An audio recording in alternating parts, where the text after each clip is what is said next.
Hello, I'm just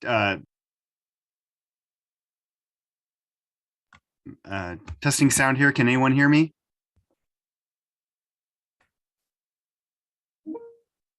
Oh, okay. I got a message that people can hear us. I cannot hear you, however. I was hearing some echoing, which sounded like it was Darren, but I am unable to hear you.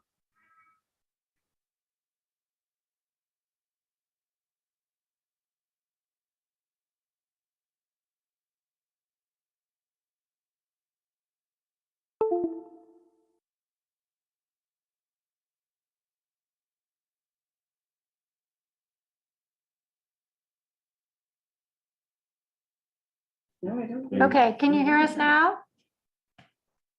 Philip, can you hear us now? I can. Hello. All right.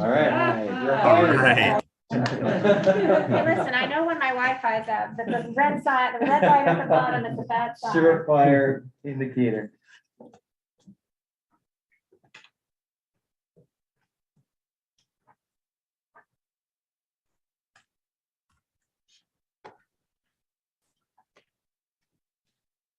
Okay, guys, there we are. How are you? Good, thank you. We were ready to go whenever you are. Okay, so it's 1:04 p.m. And so we're going to call the rail committee to order. Today is April 20th, 2022. Will Madam Clerk please take roll? Yes. Committee member Cormack, Here. committee member Burt, Here. Chair Ku, Here, for the record, all are present. thank you. And we're going to start off with oral communications. Just wondering if there's anybody. Me too. Okay. We're gonna start off with Mr. Martin Summer, who's in person, who'd like to speak, and then we'll go to the people that are online. Do it. Where does he? Just Where wherever are you they want gonna to come sit in down. over Over here? here. Sure. I love Sure. to come to. Yes, that'd be I'm invited to the table. It's symbolic, it's nothing else. Hopefully more. No, I apologize for the mask. I have been working in my office like for a long time without wearing a mask. And so I'm the No only one. worries. So my name is Martin Summer. I've known Pat and Lydia for years. All of a sudden, we've never met. I've read your email. Oh, excellent. Thank you. I appreciate that. I live in downtown Palo Alto. I've been involved in, or by the way, do I have a time limit in Right this? up there in the Yes, blue. 3 minutes. There's a timer. Okay. I've been involved in the whole Caltrain electrification and high-speed rail since the beginning. As a matter of fact, I'm literally the one that started the blended conversation back in 2009, back at the Cumberley Center, where I had a small group. So I'm very active. The reason why I'm here is the pole color at the University Avenue Station was chosen by the Architectural Review Board, and I believe that it was a mistake. And I also believe that it can be fixed. And I just want to say that if this was a cell tower in Palo Alto, we'd probably debate it for years, just the amount of attention that it got. I would also say that there was no 600-foot radius city notifications that went out regarding that type of decision being made. And so that's the premise is that it's a mistake and that it could actually be fixed. The impact to me, and I own a condo, there's 44 units there, actually designed by Tony early on, that it impacts all of us. It impacts the property value and the quality of life, because every morning, throughout the day, I get this big pole right in front of me that reflects the sunshine, and it just directly is the opposite of the green trees around it. What I'm asking for, and I presume everybody, you got both paper and electric copies. I presume you read, the report. This is what I initially presented to the Architectural Review Board. Since their decision, a number of the board members had changed, and there was a certain level of reluctance to re-engage. This is the message that I got from them. So I wanted to take it to you. What I'm asking for is, I'm asking for the city council to add it to the list of negotiations that you're doing with Caltrain for all the other Caltrain projects, and to request that they repaint 11 of the poles that are there to a marine green, just like all the rest of the poles, most of all the rest of the poles in the city of Palo Alto. And just for reference, real quick, it's 11 45-foot poles that over a 2,000-foot stretch of land that are supposed to represent the color of a small 200-foot building, 15 feet tall, and it's completely out of perspective. They should have actually been marine green, just like all the other poles in Palo Alto. You can go right into That's it. That's what I'm presenting. Okay. I would like for there to be a dialogue, but I don't know if this is the place. No, it's not the place. But I would love to have follow-up and dialogue with the members at any time. Okay. You know how to reach me. Thank you, Mr. Simon. Thank you. I think we have a list. Okay, well, if you can give me your names, then I'll put it on the list at the end. Okay, Gina Lewis. Okay, Gina. Thank you, Next Adina. we have Leonard Weiss. You can unmute and speak for up to 3 minutes. Actually, it's Sandra Weiss, Mrs. Leonard Weiss, who is speaking. Welcome, Mrs. Weiss. Thank you. Thank you for the opportunity to speak to you. This is the first time I've ever spoken at a city council meeting. My husband and I moved to Palo Alto permanently in the year 2013. I'm here to ask you to create a quiet zone at the Alma El Camino train crossing. The train horn negatively affects the quality of life of residents throughout the downtown North and Linfield Oaks communities in Palo Alto and Menlo Park, respectively. For many people, train horn noises interrupts their sleep and/or interferes with activities requiring focus or quiet. It often interrupts my conversations and causes me to lose a few words or bars of music when listening to the radio or watching television or playing the piano. More generally, noise affects people of all ages. Sleep deprivation has been shown to be deleterious to both physical and mental health. Disruptions from the trains occur many times during the day. Every weekday, there are a total of 104 trains blaring their horns. These disruptions occur from about 5 a.m. to 1 a.m. and almost constantly during rush hours. The official decibel level of the train horn ranges from 96 to 110. It's been shown that noise levels at 85 decibels can cause hearing loss, high blood pressure, stress, and particularly in children, decreased reading skills, memory impairment, and difficulty in attending. The train horn is unnecessary. There are already 61 quiet zones in California, and I have not been able to find a single instance of rescission. I believe the Alma El Camino intersection already qualifies as a quiet zone. When a train approaches, the proper gates go down, lights blink, and a clanging noise ensues. And I want to emphasize that according to the train horn rules of the Federal Railroad Administration, which is a unit of the U.S. Department of Transportation, the city is not liable for any accidents due to the enforcement of a quiet zone.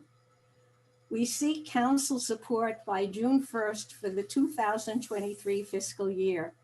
This process will be greatly simplified due to the possibility of piggybacking on Menlo Park's project analyzing the eligibility of 3 of their train intersections. Also, there was a study conducted by Palo Alto in 2017 about the eligibility of the Alma Street intersection, which could expedite the quiet zone application process by providing a significant amount of required information. Thank you again for hearing me, and I look forward to your response. Thank you, Mrs. Weiss. Okay, the next speaker we have is online and his name is Josh. Josh, you can unmute and speak up to 3 minutes. Can you guys hear me? Yes. Okay, hi Lydia and Pat. Yeah, Josh here from 101 Alma I live in the same building as Sandra Weiss. And yeah, I just wanted to reiterate some of the points she spoke about. Yeah, the quality of life is really lowered by the constant incessant train horn going off all day and all night. There's a whole spectrum of different aspects of life that are affected, like interfering with sleep, for one, is probably the most important. But yeah, anytime, you're watching a movie, TV, reading a book, phone call, having a conversation in your room, or a Zoom meeting, or anything requiring concentration, it will be negatively affected by the train horn. And, for some of us, it's worse than others, obviously.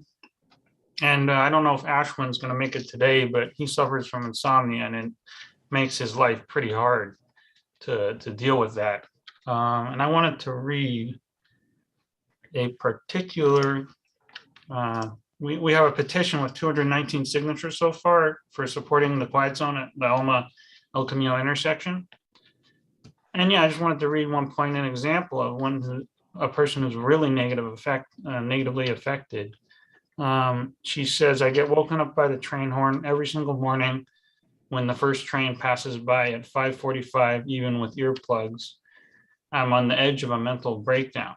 And so I'm not as affected. I sleep like a rock, but for those who are affected, it can be pretty bad. I compare it to one of those futuristic dystopian movies where somebody lives in the middle of a megalopolis and the train drives by and the house shakes every 5 minutes during the night and they get no sleep.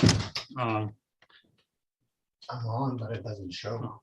Hold on a second. Yeah, and then the horn is actually a discontinuous sound. It's on, off, on, off, on, off.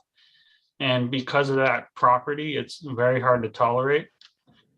Yeah, and then our petition has 219 signatures so far. And we could get more if we wanted, but I don't think that'll be necessary. But we are seeking immediate funding and action for this, preferably during the next fiscal year's budget, so we don't have to wait another year and put up with this for any longer than necessary. Yeah, and according to the general rules, since we have a gates with median intersection, so there's concrete blocks in the middle of the road, we already qualify. We of course need a consultant to analyze. So I'm gonna make this real quick. I'm almost done. So yeah, this is a golden opportunity for us to implement the quiet zone, since Menlo Park's undertaking a similar project right now. And we can piggyback on them, and yeah, it might actually cost less for us. And on top of that, it'll get done right now. So yeah, we're requesting action for the next fiscal year's budget. And that about sums it up. So thank you for your time. Thank you, Josh. Okay, our next speaker is Deborah Stinchfield. You can unmute and speak for up to 3 minutes. Hello, my name, can you hear me? Yes, yes, we can hear you. Hello, my name's Deb Stinchfield, and I'm a resident of downtown North. I live just a few blocks from the railroad crossing at Alma, and I am speaking in support of efforts to make the Alma crossing a quiet zone as soon as possible. And others have spoken to the existing safety mitigation there that would mitigate the need for trains to blow their horns. And I can personally attest to the impact of being awakened by the train horns and being unable to easily fall back asleep. But I wanted to focus on research evidence on the impact of interrupted sleep. While I was an employee at Stanford Medicine, I had the good fortune to work with some of the world's foremost experts on sleep and health. And I learned that good sleep quality, which includes uninterrupted sleep, is an essential tenet of good health and well-being. Poor sleep quality has been linked to poor physical and mental health outcomes, including obesity, hypertension, coronary artery disease, diabetes, inflammation, decreased concentration, poor control of emotions, depression, and even suicidality. There are many examples in the research, and here are just a few. A study published in the Journal of the American Medical Association in 2020 found that poor sleep quality is associated with weight gain and higher body mass index, which can lead to health issues such as high blood pressure, type 2 diabetes, and coronary artery disease. In studies here at Stanford Medicine, older adult participants who reported poor sleep had 1.4 times greater chance of death by suicide within a 10-year period than those who reported sleeping well. In another study, sleep deprivation was shown to increase the likelihood teens will suffer a myriad of negative consequences, including an inability to concentrate, poor grades, drowsy driving accidents, anxiety, depression, thoughts of suicide, and even suicide attempts. Among young adults already at risk for suicide, highly variable sleep patterns may augur an increase in suicidal symptoms independent of depression, this study found. There are many other examples, and I'm sure you can get experts from Stanford to provide them. But thank you for considering the process and funding that would result in restoring a quiet zone designation at the Alma Street crossing as soon as possible. Thank you. Thank you, Ms. Stinchfield. Okay, our next speaker is Adina Levin, who's in person. Well, good afternoon, Rail Committee members and staff. Adina Levin with Friends of Caltrain that, as I met before, this is a nonprofit focusing on stable funding and successful modernization of Caltrain in the context of a regionally innovative public transportation system that's accessible to all. And I have a couple of comments on the one is about the quiet zone. I also live in Menlo Park, about 2 miles in that direction, and the city of Menlo Park is doing a quiet zone study. And my understanding, when the Menlo Park City Council engaged in that initiative, they were going to be working with Palo Alto staff on the potential of combining forces on that study to be able to work on that intersection that impacts residents in both cities. So I do hope that that is already happening, and if there's any additional support that is needed from the city of Palo Alto, that would be very welcome for residents of both cities. Other comment that I wanted to make is, as the city council members and community members may know, I'm sure everyone knows that the Caltrain system is being electrified. That is slated to be completed in 2024. That will allow a more convenient train schedule, which will help people travel in a more sustainable manner and alleviate traffic congestion. However, that project has had a cost overrun and needs another $400 million or so in order to be able to complete it. Fortunately, there is a significant budget surplus at the state level, and Assemblymember Mullen is carrying legislation and doing advocacy to help ensure that the funding for capital improvements, which is expected to come from the state budget, that some of it does go to complete this important project. And there are opportunities for the city and city leaders, as well as for community members, to advocate to our legislators to be able to provide that funding that will ensure that that project gets completed speedily in order to provide that improved service. Thank you. Thank you. Our next speaker is online. It's Adrian Brandt. You can unmute and speak for up to 3 minutes. Good afternoon. Thank you. I wanted to also support the ask for a quiet zone. Train horn regulations, we say a lot of regulations are written in blood. The train horn requirement from the Federal Railroad Administration dates back to a time when there were many, many rural crossings across the United States that only had crossbucks or a flashing red light.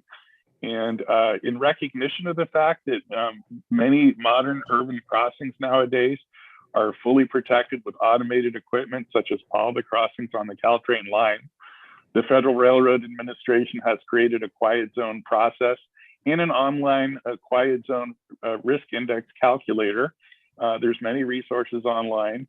And in recognition of the fact that the need to blow a 100 decibel horn at a prescribed pattern 4 times for every single train that passes is clearly not necessary at a very well protected modern urban crossing, such as all the crossings on the Caltrain line.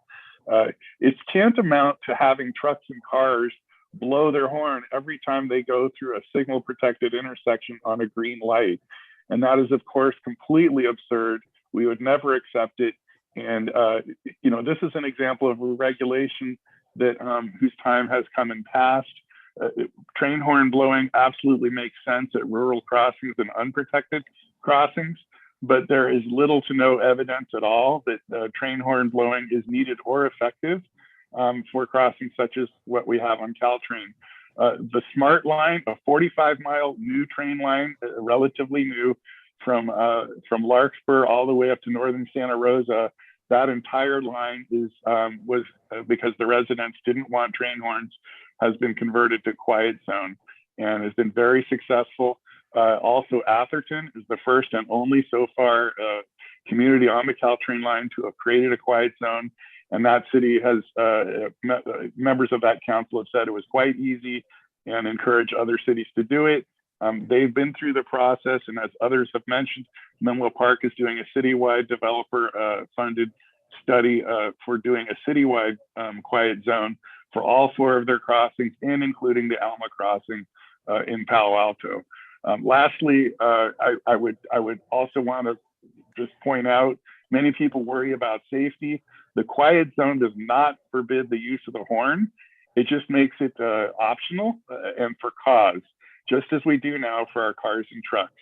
If there's any hazard whatsoever seen by the train engineer, they still can use the horn. And so there's really, I just want to make sure that everybody understands this is a completely sensible move and far cheaper than grade separations, which take a very long time to occur. Thank you. Thank you, Mr. Brandt. Okay, our next speaker is Ashwin Rao.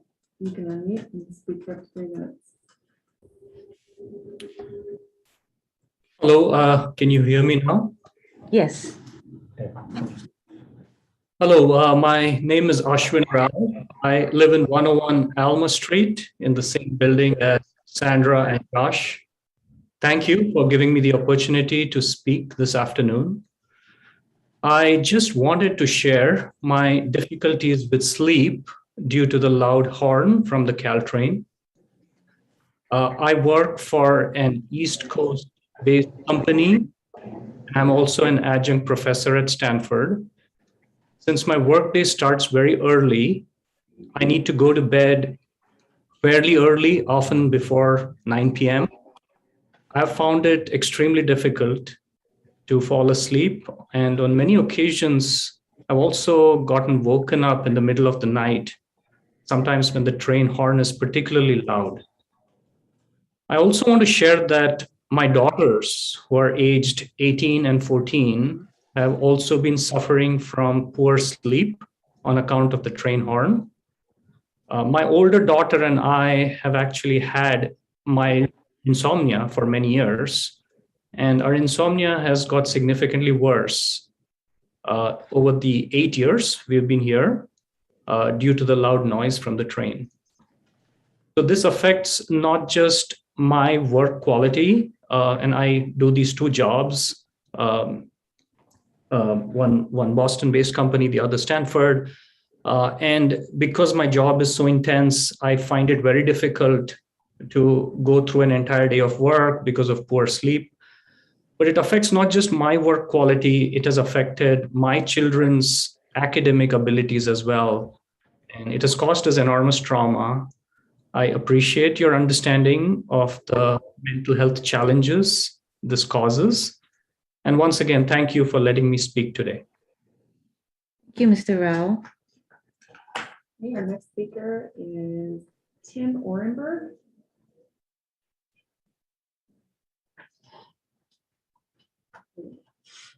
Mr. Orenberg, you should be able to unmute and speak up to 3 minutes. Can you hear me now? Yes. Good. I'm Jim Orenberg. I also live at 101 Alma, and I would like to thank the Rail Committee for allowing us to come before them and speak about our concerns. I strongly support the quiet zone free of train horns at the Alma Street crossing. I've been impressed by the arguments that have been presented, and I'm not going to go over these. They were well researched, and I hope you on the Rail Committee are as impressed as well, especially the health argument. Not getting sufficient sleep is something I fight as a retired person, and it is not very pleasant. And this should be seriously considered in the deliberations that will come about with regard to our request for a quiet zone. The range of horn noise, by the way, which was stated by one of the speakers, between I think 70 or 80 decibels and 100 and something, I think is really something to take into consideration. Union Pacific, those are the horns that come from their engines, which are very different from the Caltrain horns. The Caltrain's horns are somewhat tolerable. The Union Pacific horns, the freight train horns, would cause damage to your ears if you were subjected to them for any length of time. In the times when the family is doing an after dinner walk and we happen to come back to the building at 101 Alma and one of those freight trains passes, I am inclined to put my hands over my ears. It is so intense and so unpleasant. And you can differentiate Union Pacific from Caltrain anytime there. The horns interfere with conversation. It's almost impossible if you're sitting in our lovely pool area, which resides between the building and the railroad tracks. When those trains go by, as one is doing right now as I'm speaking, you cannot carry on conversation. And I suggest to you that this is something that we should not allow, since it's not necessary. The crossing has been beautifully engineered now, and I think that we need to move forward and get a quiet zone, and doing anything else but that is unconscionable and really unnecessary. Thank you for listening. you, Mr. Orenberg. And the last speaker is Tony Carrasco, who's in person.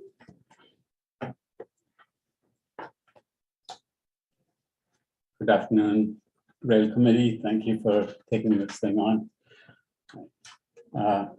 I just wanted to reflect a little bit on our XCAP time and some of the strengths and some of the deficiencies that happened there.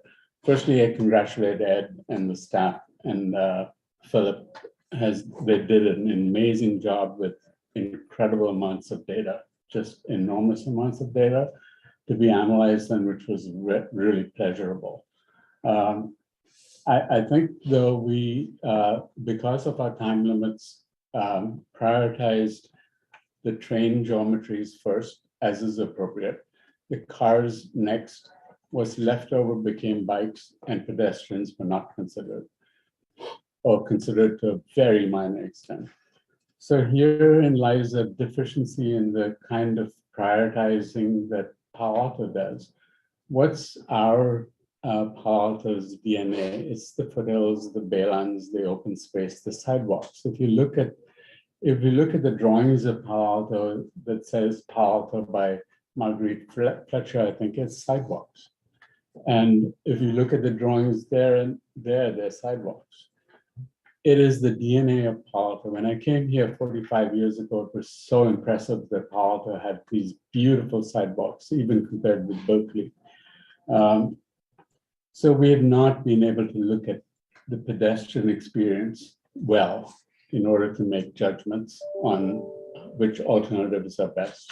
We need to now take the data and flip it to prioritizing pedestrians first, and then look at what alternatives we might choose. They will be different. The second recommendation that I have, for example, I'll tell you an example of the leftover space was a 10-foot by 10-foot tunnel, 130-foot long under the tracks and under Alma, 230 feet long of approach ramps on both sides. Tell me which pedestrian in Palo Alto will do that. So look at it from a behavioral point of view and prioritize pedestrians, please. It is in our comprehensive plan, it's all over the place. It is our DNA. Please prioritize pedestrians.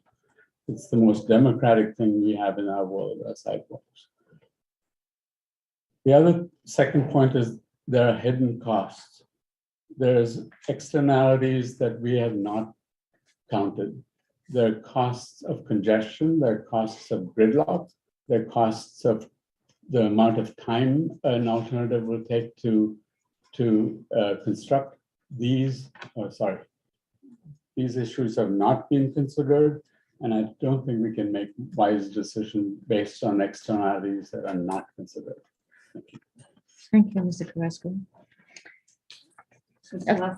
Chair. Okay, thank you so much. So we're going to go to our action items, and I'd like to switch number 2 to be number 1 because our guests have a restricted time. So we'll go with reports from VTA and Caltrain and city staff. So I'd like to welcome. I'm sorry to cut in, Chair Koo, but I believe that we might need a motion to reorder the agenda. I think it needs a 2-3 vote. Apologies. Okay. I'll second. Can you call the vote? Thank you, Mr. Kami. Committee member Cormack? Yes. Committee member Burt? Yes. Chair Koo? Yes. Motion carries unanimously to reorder the agenda. Okay, so we're going to go with the first item is reports from VTA, Caltrain, and city staff. And I'd like to welcome Ms. Bouchard and Ms. Granat to our meeting. Hello. Good afternoon. Good afternoon. Did you want to start first, Ed or Mr. Bhatia? No preference. So perhaps Ms. Gonat, Director Gonat. Okay, thank you. Thank you. You know, I just have a brief, just a few points. I'm actually very happy that you invited me to your meeting today. the particularly revolving around rail in Palo Alto, and particularly for us, it's the grade separations, as we have a substantial portion of our sales tax going to the grade separations along Caltrain in North Santa Clara County. So that's really important to us. Even though I told Michelle, I do have a presentation. Can I pull it up? It's just really short. It's just some of the slides that I know Member Burt has seen through our board meeting, some of them, but can I just share? Absolutely. Does she, Yes, yeah, you have sharing capabilities. Okay. Please.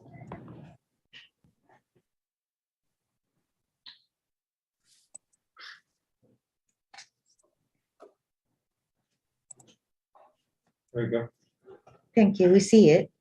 Okay, you can see it. And I'm going to go to running the slideshow, which I'm trying to figure out how to do that. I forget. Sorry. I'm not the best at this stuff. Here we go. No worries. All right. There we go. So just real quickly, I just want to, remind people that, we have a number of Measure B program categories, a total of 9, and 3 of them are formula based, which each of the agencies get some money from that as well. And then there's the need capacity based, and the Caltrain grade separations are a portion of that.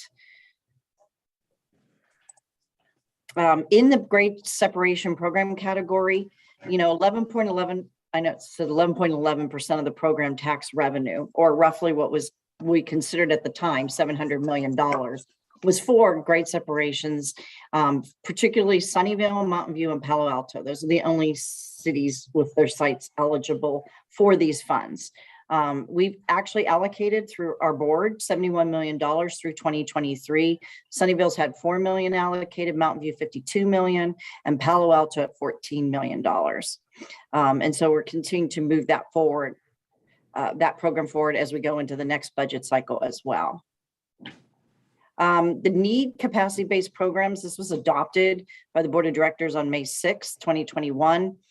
One of the criterions, and probably one of the top ones always, is where's the project in terms of the implementation of it, what delivery phase are they in? And I know that's something that Palo Alto would like to move forward on their grade separation is to move them along into a higher state of readiness. Funding status is another area.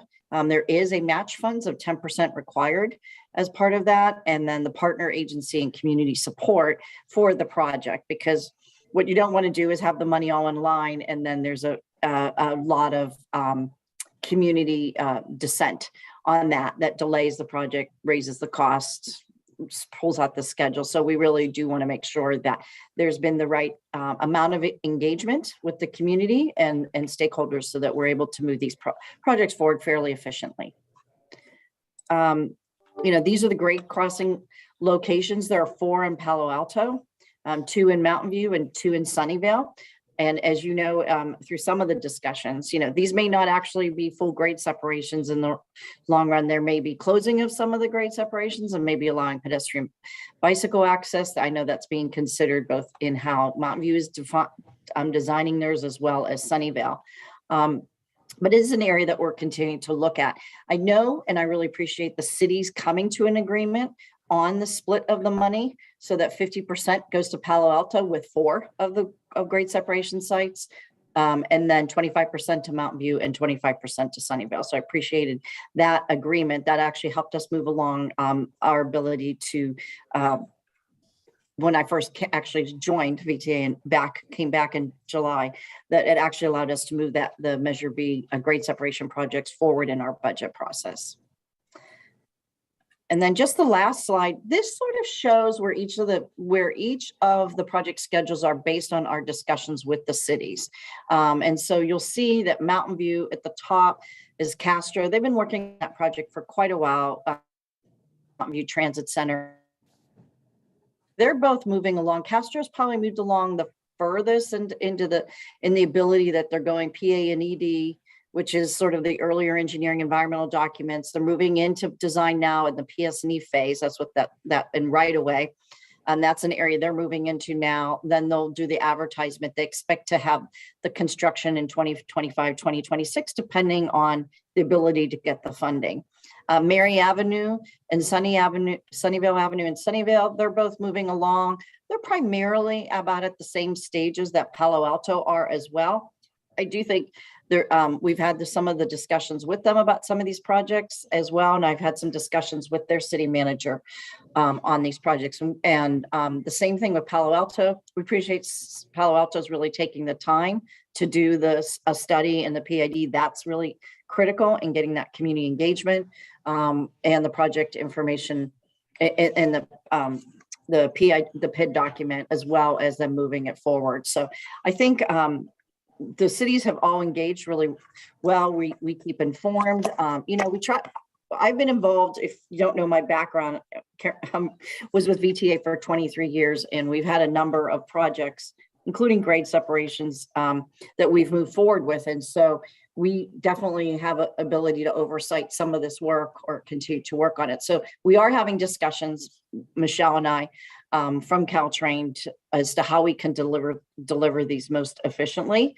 And I think with me coming back into the picture and understanding the importance of how important it is that our organizations work together, that we will continue to have those dialogues and with the city. So I just wanted to give you a little bit of an update on where we are and where we're seeing your activities. And I'm willing to take any questions, whether you want to have them for me now or wait till Michelle deliver some remarks or not. And I apologize, Michelle, I didn't think I'd have a presentation, but this was already canned, Michelle. So I don't want to put her on the spot, like I don't have slides. So anyways, I appreciate, I can take any questions now if you'd like. Thanks. I think the mayor has a question. Mayor. Hi, Carolyn. Thanks for the presentation. Just one follow-up. We recently sent over a letter asking for clarification on whether VTA would allow discretion on our expenditure of our share of the Measure B grade separation dollars to include the final engineering studies that we're engaged with right now to narrow down to a single preferred alternative. And second, to confirm that we could use those dollars similar to what Mountain View is doing with Castro, but to separate bike and pedestrian from the vehicular ones, and potentially to move the bike and pedestrian ahead sequentially so that we would continue to have those crossings while we did construction at the vehicular crossing site. Any update on that support from VTA on that request? Yeah, I'm going to be having a meeting with the Measure B, the people with our Measure B sort of grants allocation staff, just to make sure it's eligible. I actually think it's a good way to move, to have some of those funding. We do want the projects to move along and to get that information out. So yeah, I think we'll continue to work with you, but I'll get back to you on that pretty soon on that question. The other thing, I do like the idea, some of these bicycle pedestrian crossings, it doesn't just open up the ability to get grade separation money. It allows us to go after a lot of this active transportation money that's in the federal budget as well as the state budget. So I do think, and like Sunnyvale's doing or Mountain View's doing, those are actually real opportunities for us. And I really would want to move forward on, one of the things I think that we, VTA has a lot of skills in a lot of things because we deliver so often, but pulling together funding is often the stuff that we do. So we would support any efforts. And that's the reason why on the bike and ped, I think there's real options to get money that are outside the grade separation or combined with grade separation monies that are available at the federal and the state level. Well, but I'll get back to you on the response to the letter fairly quickly.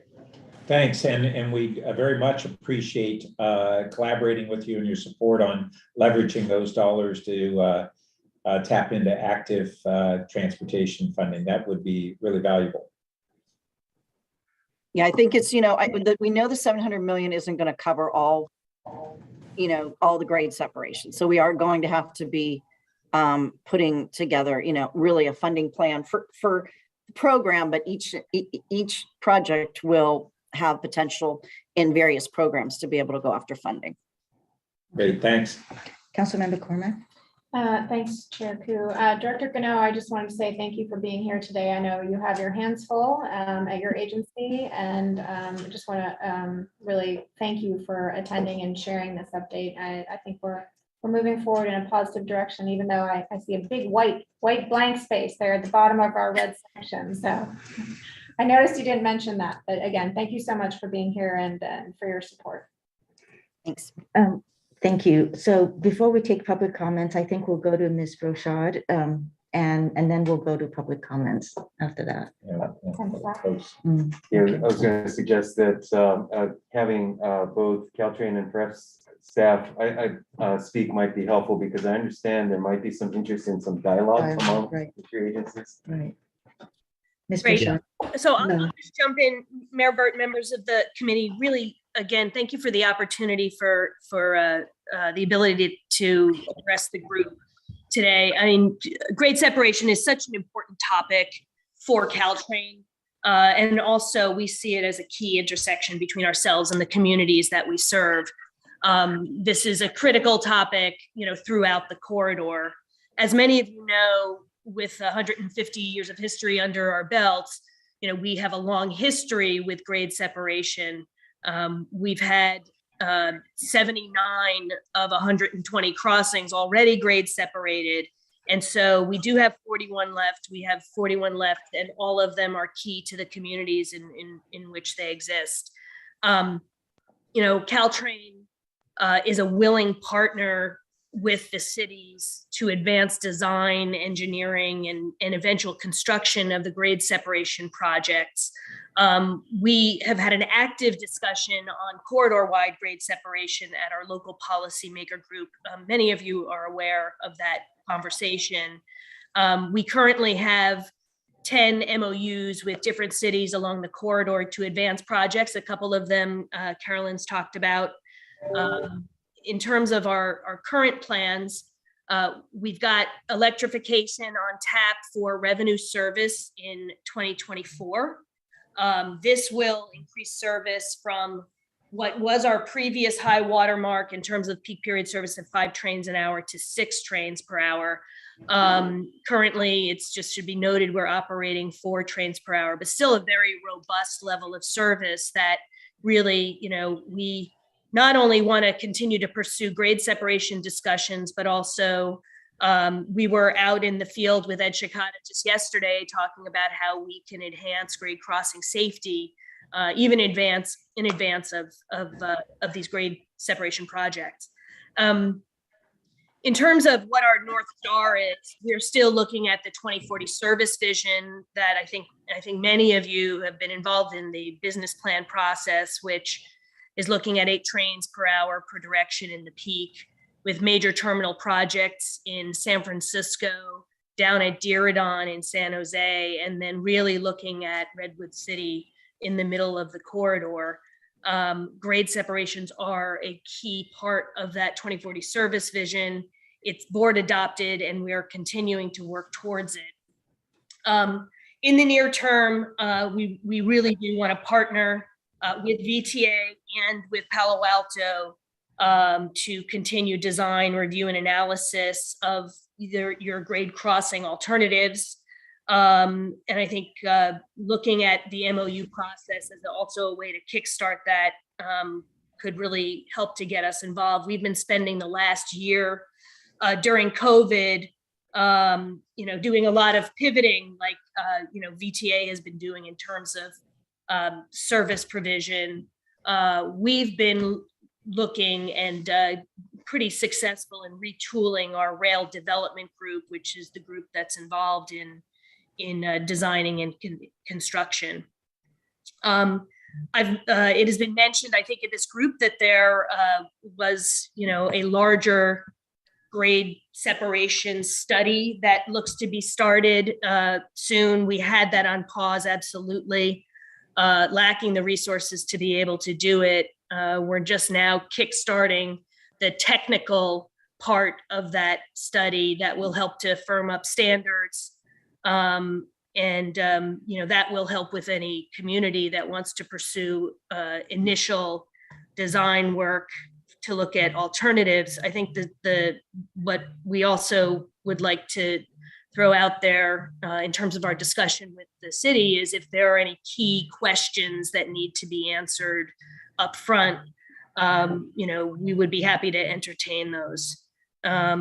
So just, I don't want to go any longer because I know there's some discussion that wants to be had, but also, want to help in any way possible, particularly if we need letters, if communities need letters of support as you investigate strategies to pursue federal funding pots. So with that, I would like to turn it back to staff to see if there are any questions for discussion.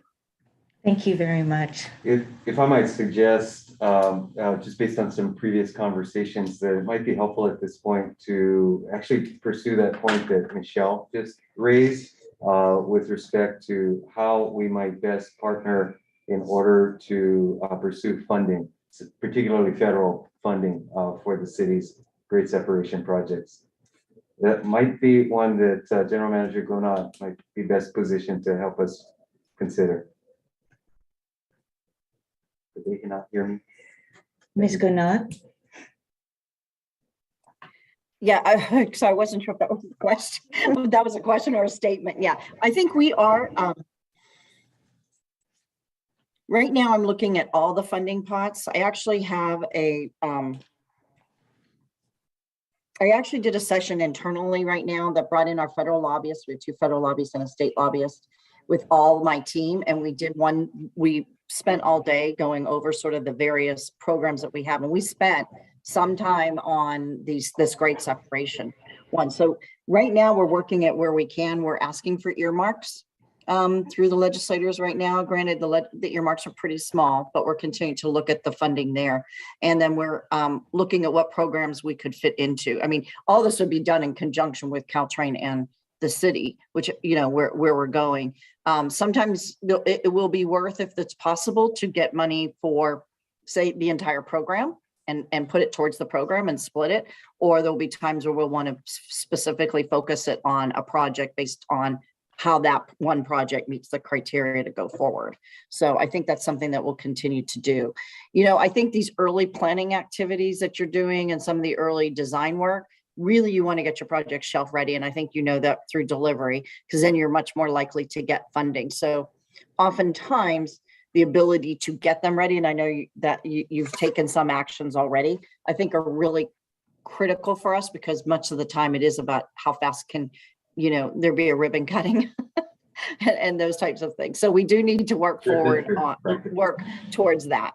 My goal is to always get the project somewhat, and I think you might have seen, I'm not sure if you were there during the highway, we wanted to get the projects up and running. And so instead of using all the money for 3 projects, we made sure that one project specifically ready for construction had their money. And then the rest of them were all ready to move to the next stage so they can compete for funding.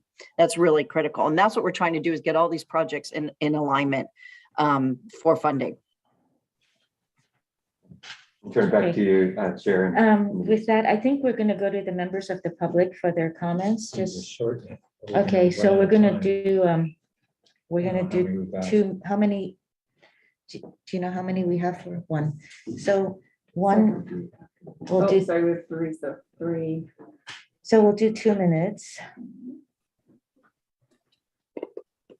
Shall we start it?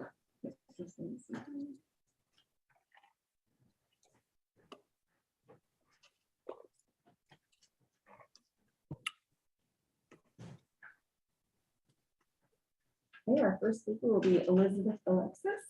Yeah, come on up. Good afternoon. It's kind of crazy to be back in person. Anyway, hi, Michelle. I'm Elizabeth Alexis. I don't think I've ever met you, but from California's Advocating Responsible Rail Design, we've been very involved on different levels with looking at the Palo Alto grade separations and also the whole sort of Caltrain corridor I really want to endorse this idea of looking at the federal funds and state funds for a program rather than just individual grade separations. And part of that is our emphasis, which has been on front loading the work on things like standards, on things like developing innovative construction techniques,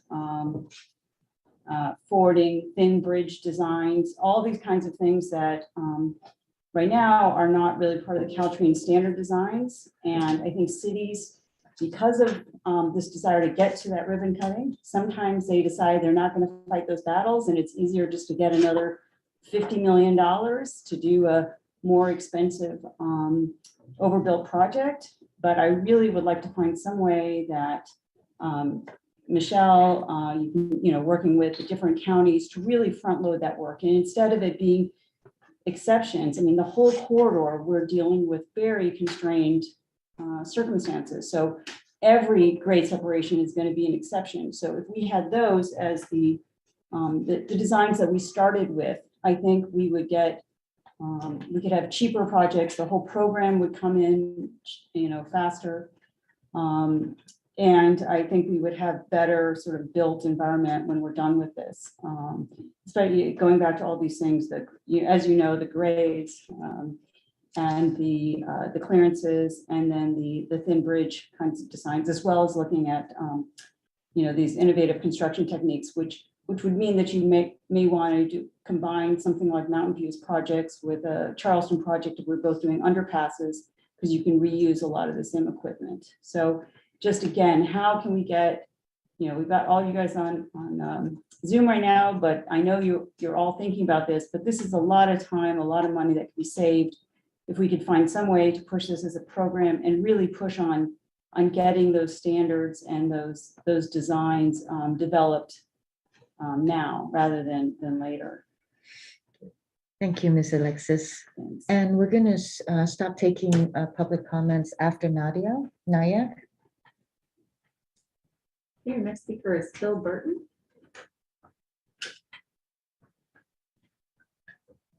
There's It's right here. It's called the owl. You can talk to the owl. It can Yeah. hear you. Can you hear me with the mask on? Yes. Okay, it's a Bart mask, but Bart mask. I noticed. My name is Phil Burton, Palo Alto resident for many years. I served on the original CAP as well as the ex-CAP, and prior to that on the alignment planning project in 2012, 2014. And before that, I was involved with high-speed rail.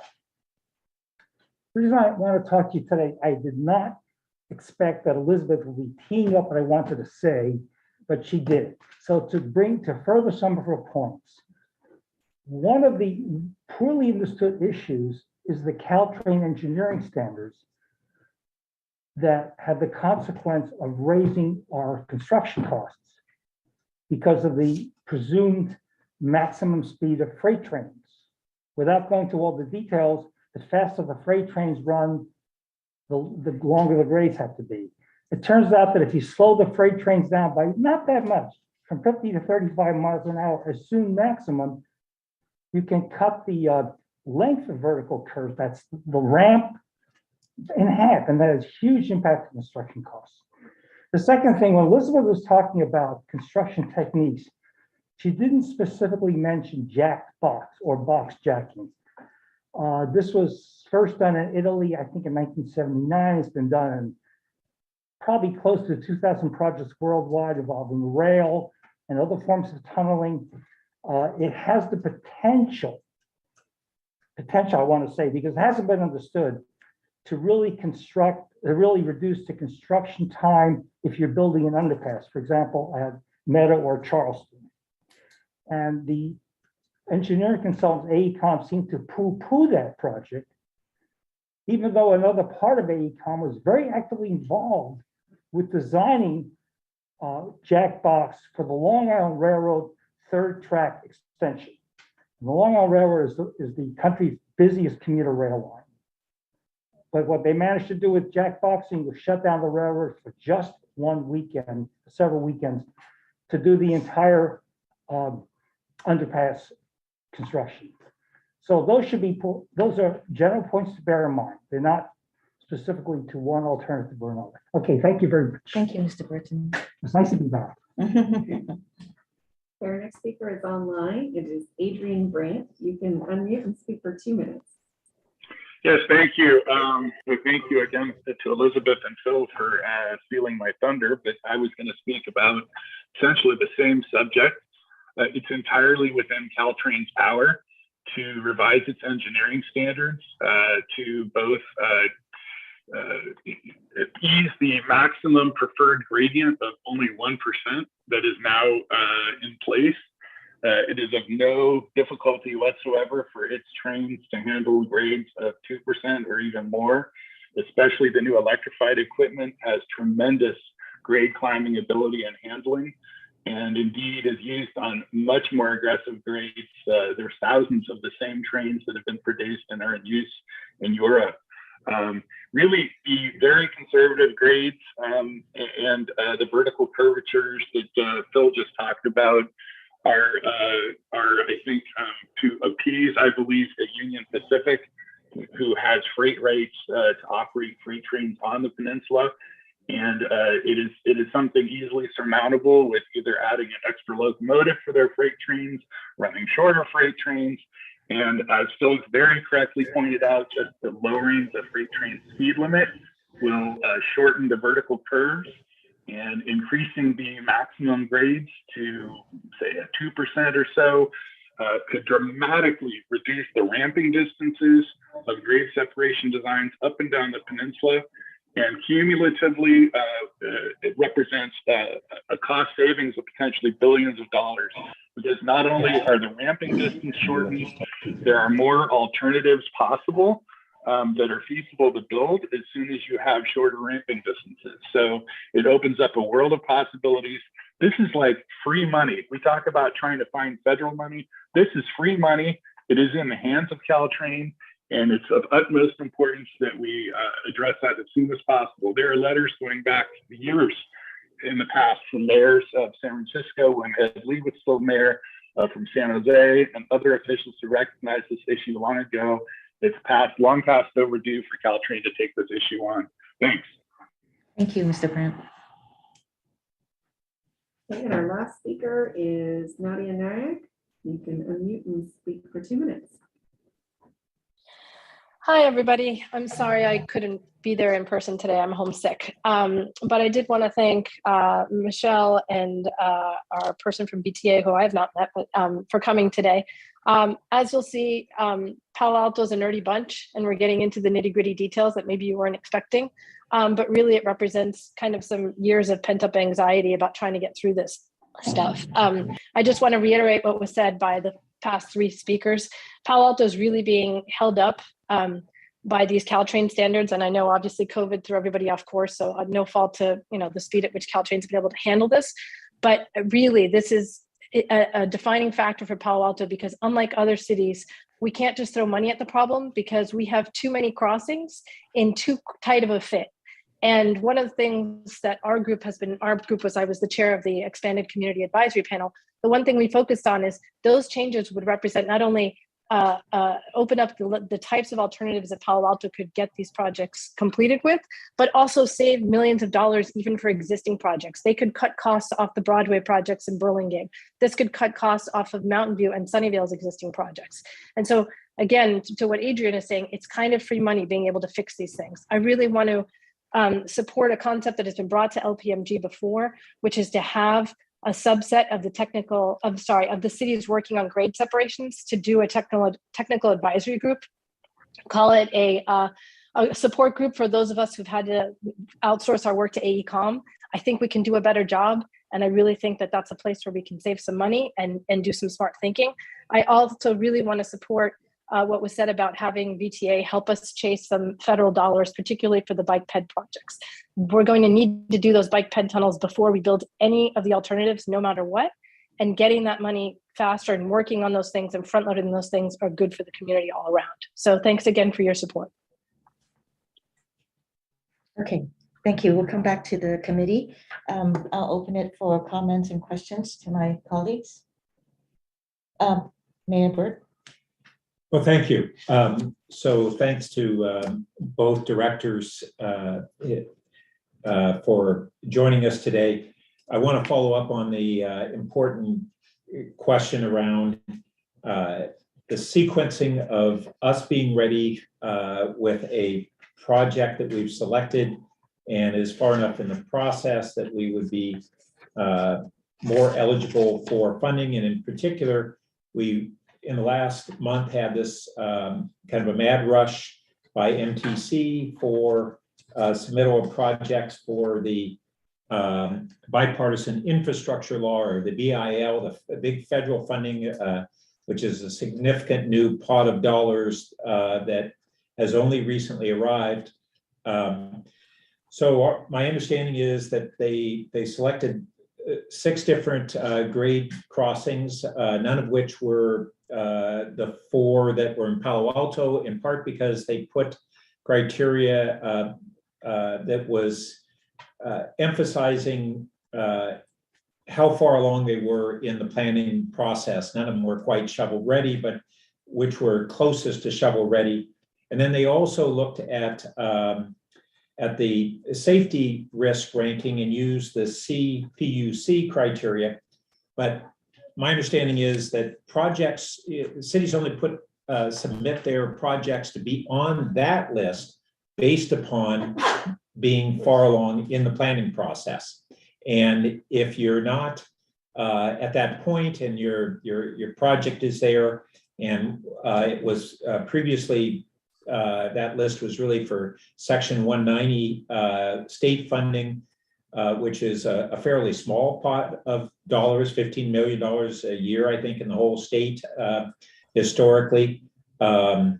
That's why our projects are not on that list, but they're at the top of the list. Us and Burlingame are the 4 top FRA related rated projects, at least the last one I had looked at, which was the 2017 list.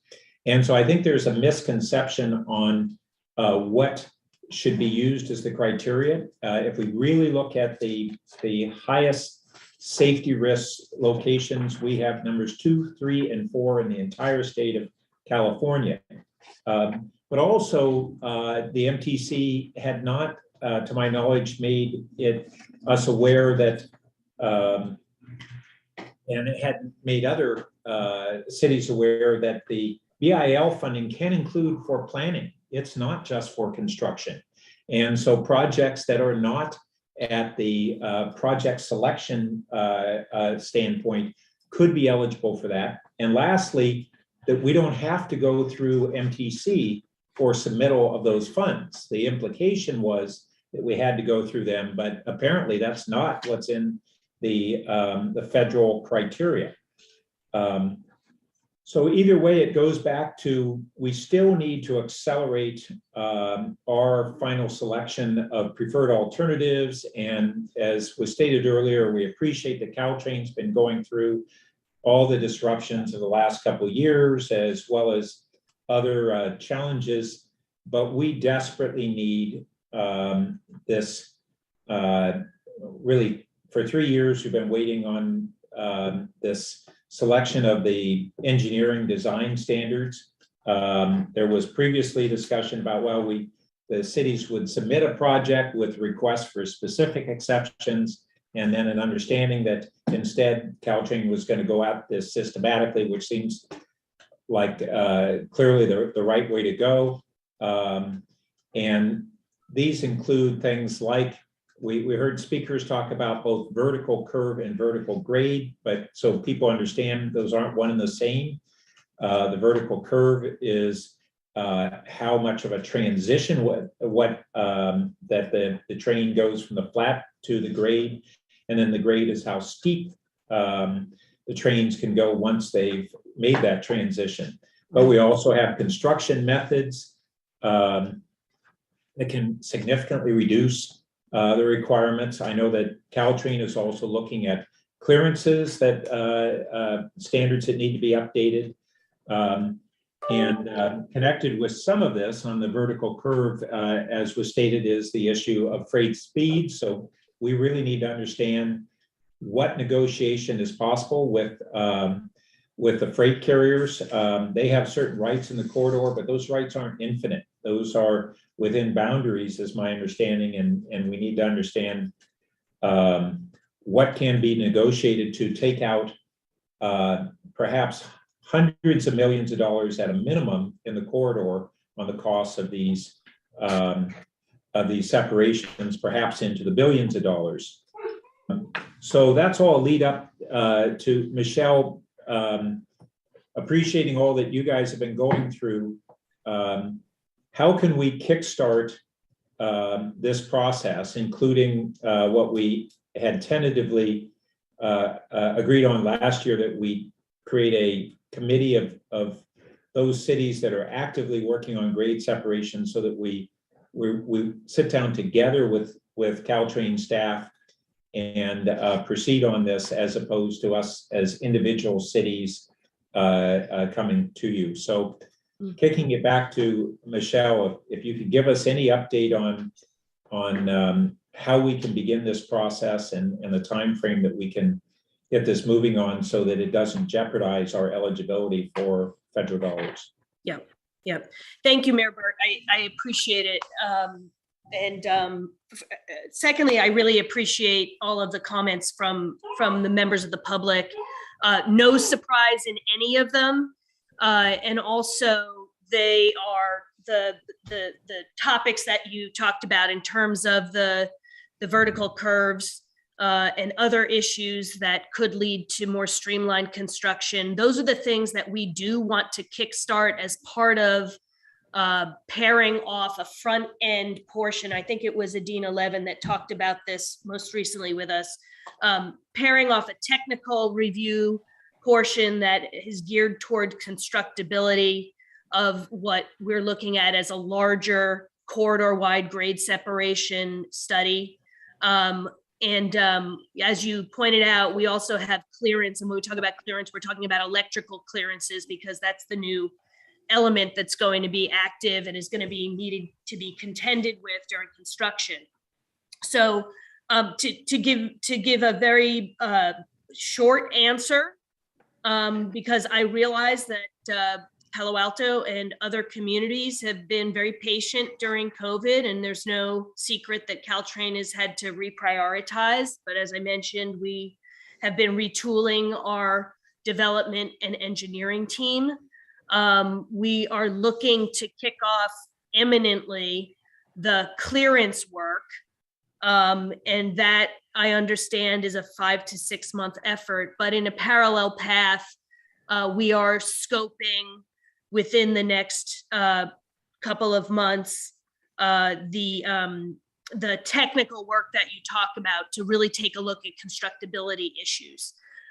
We are bringing on a well-known project manager, and when I say well-known to Caltrain, so someone who is rather plug and play in this regard. So we'll have a resource that can be directly focused on project management, again, of this technical effort.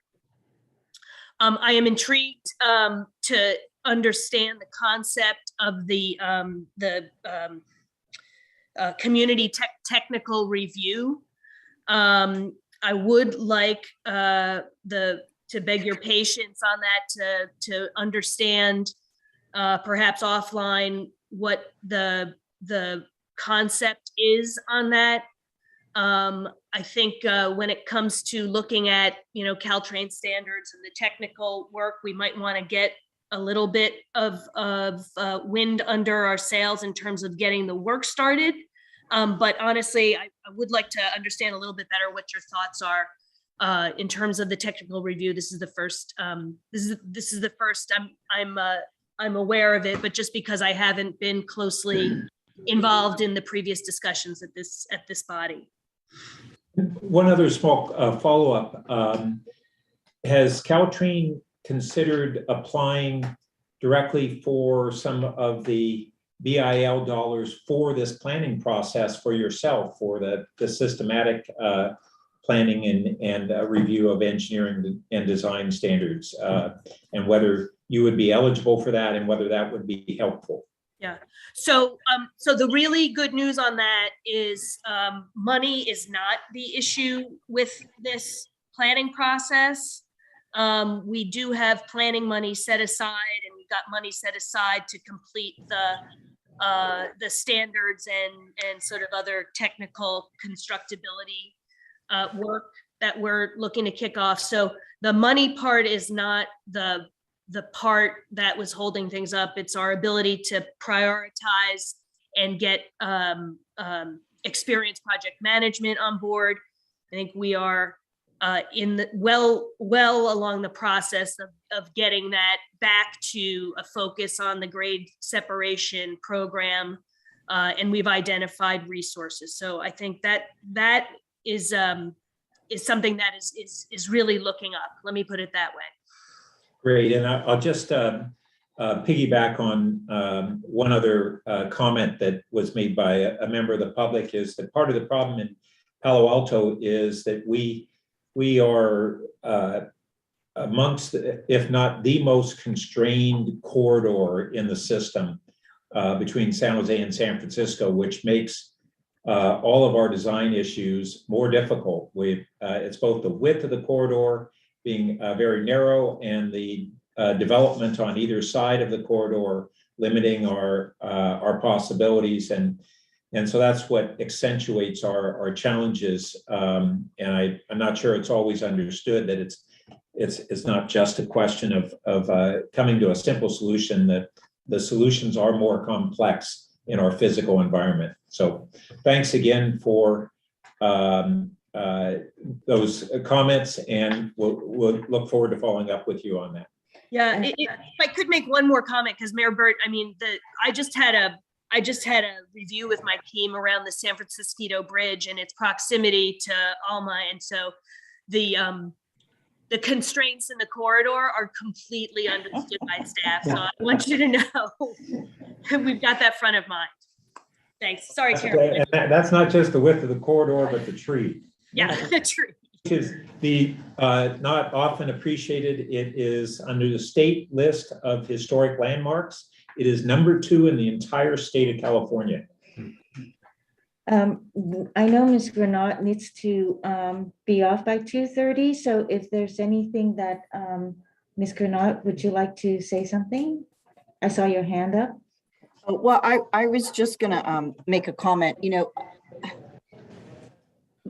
to address one of the speakers, public speakers' comments about the community, and I know Michelle's trying to think about how that would get involved or how that's part of it. When we deliver a lot of projects, and I think one of the things to remember is there is the aspect of the grade separation, but so much of these are really a roadway style project, and trying to figure out how you're going to make it work within that community, because the train's going to primarily stay in the corridor. It might widen or not, but how those grade separations work and where the roadway goes and what may or may not get cut off, how it gets incorporated to the connections within the rest of the community. Those are the things that need to get worked out and really planned. I've been involved in a number of grade separations in delivery of those. So they become a project that is less about the train, sorry to say, Michelle, but more about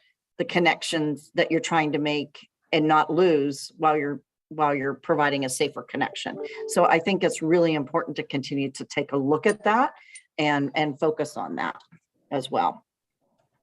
Thank you. Councilmember Cornell. Yes, thank you so much, Chair Koo. Ms. Bouchard, hello, it's nice to see you again, even if it's on Zoom.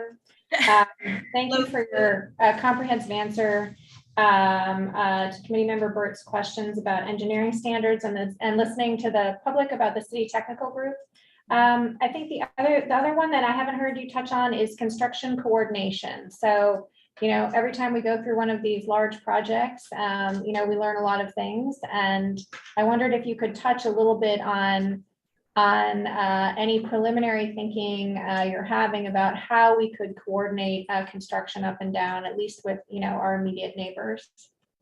Mm-hmm. Yeah, I mean, and again, this is one of these issues that is being thought about now, but it is definitely one of the major outcomes that need to result from this corridor-wide study. And I don't, how do I want to say this? That's not a way of deferring consideration of the issue. It's a way of saying, hey, we really do need to think. There are certain issues that we can pull out and consider as sort of advance work. I think issues related to grade, they can be advanced work. Issues related to updating standards, issues related to considering, I'm going to use the word novel, but I don't mean it in that way, but novel construction approaches, meaning things that we don't currently do on the corridor. That is slightly, that's bridging on the discussion of, okay, how can we do these things in concert in a way that is more effective from a construction perspective, also in a way that's more effective from a cost perspective.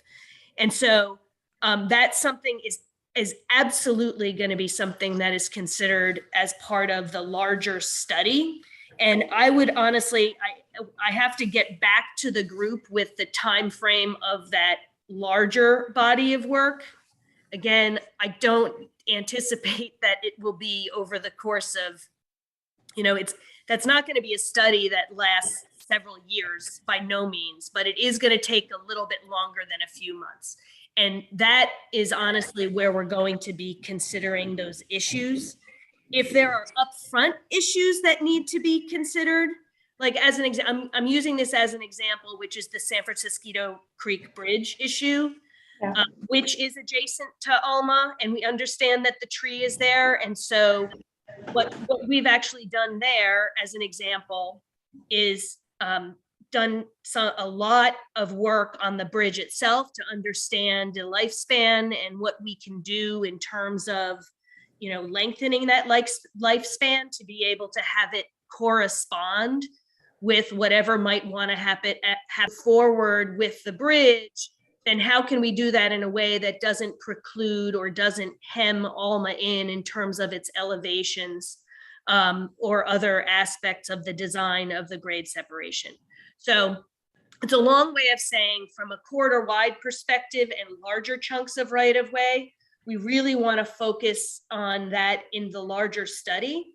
But for things that have to be considered up front, like we had to do with San Francisco Bridge, then we will consider them on a case-by-case basis.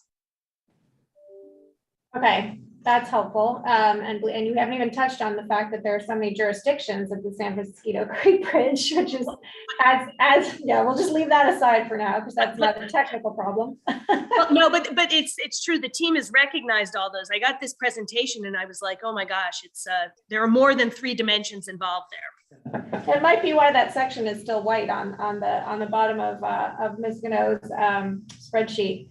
I'll just say this, and I don't mean this to be a criticism. It's true of transportation projects all over this country and probably all over the world. But since they tend to run long and cost more than estimates ever say, that's why I'm harping on this construction coordination, because I think that's the one thing that might help us in the long run collectively deliver something, that the public can know what they're going to get and appreciate it when it happens. So thank you. Ed, do you have any comments? No. I wanted to ask, the corridor-wide study, is that being conducted at this time? Is it going on now? We are in the process of bringing a project manager on who will be responsible for full scoping and, then working through how we get the resources on board to complete the study.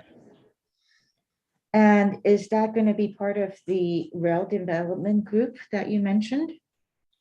It is most definitely going to be overseen, if you will, or greatly involved with the LPMG group, which is a local policymaker group.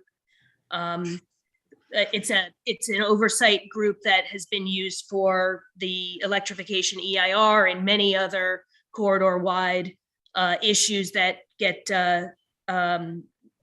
that get tabled for discussion there. It meets on a monthly basis, and this is something that has been a discussion there for I hasten to say a few years. Okay, thank you so much. If there's any other comments from anybody? No?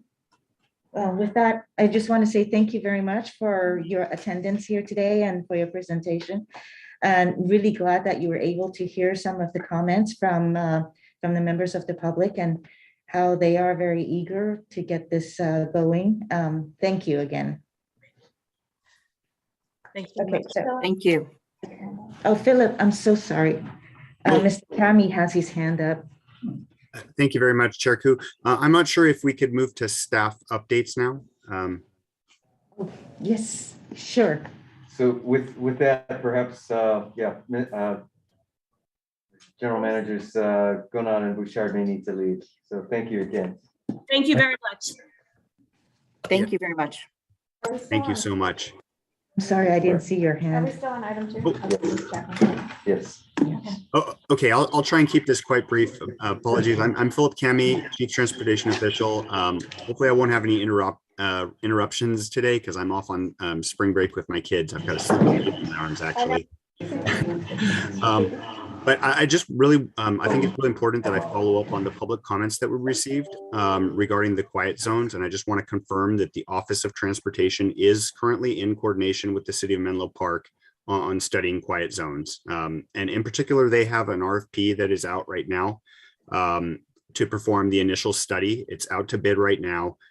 Bids are actually due later this month, and Office of Transportation staff will continue to coordinate with Menlo Park on this. So we are doing, I think what everybody was asking for is coordinating with Menlo Park on this study noting their RFP does include Palo Alto Avenue, which is the non-grade separated crossing that people are referring to as Alma crossing.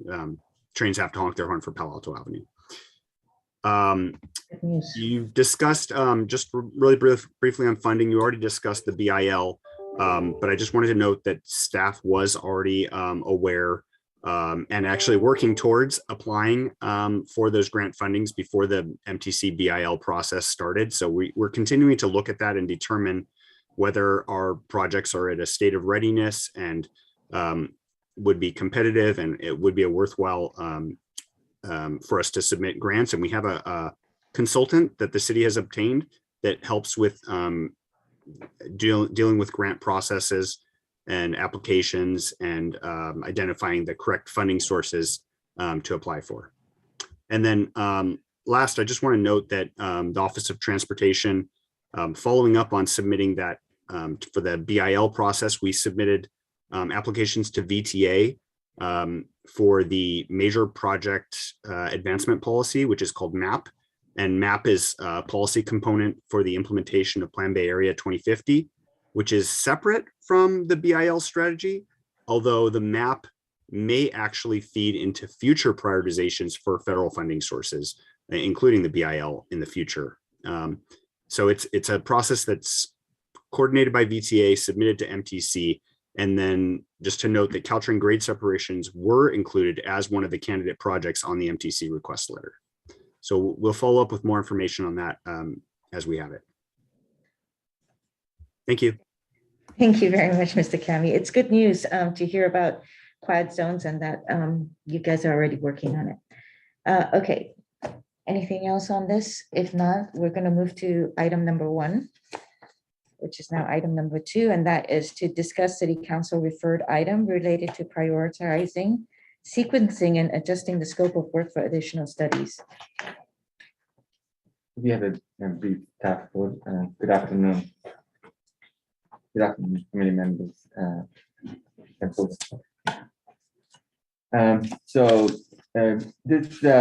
Today we will be just touching upon and kind of reviewing what we have done to date so that it refreshes our memories on different things that have been done to date in council direction and referral to the rail committee.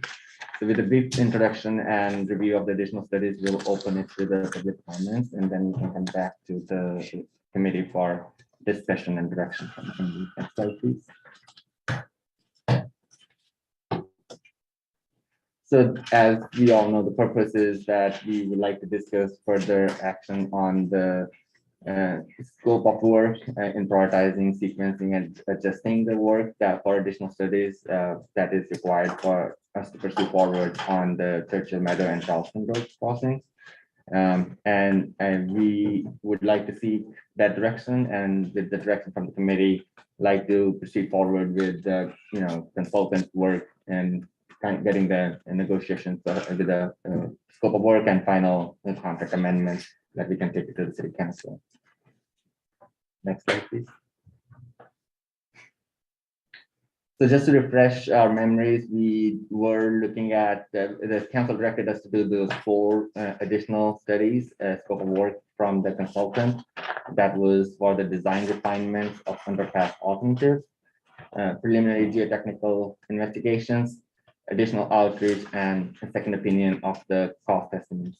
In addition to the additional studies, council also directed referred other elements pertaining to the rail pertaining to this grade separations to the rail committee, and they were like guiding principles and criteria, looking at the 4 tracking issues and additional coordinations with Palo Alto Unified School District and Stanford, and also engaging with Caltrain as with local policymakers group for the design alternatives and the construction technology that we heard from our representatives. Next slide, please.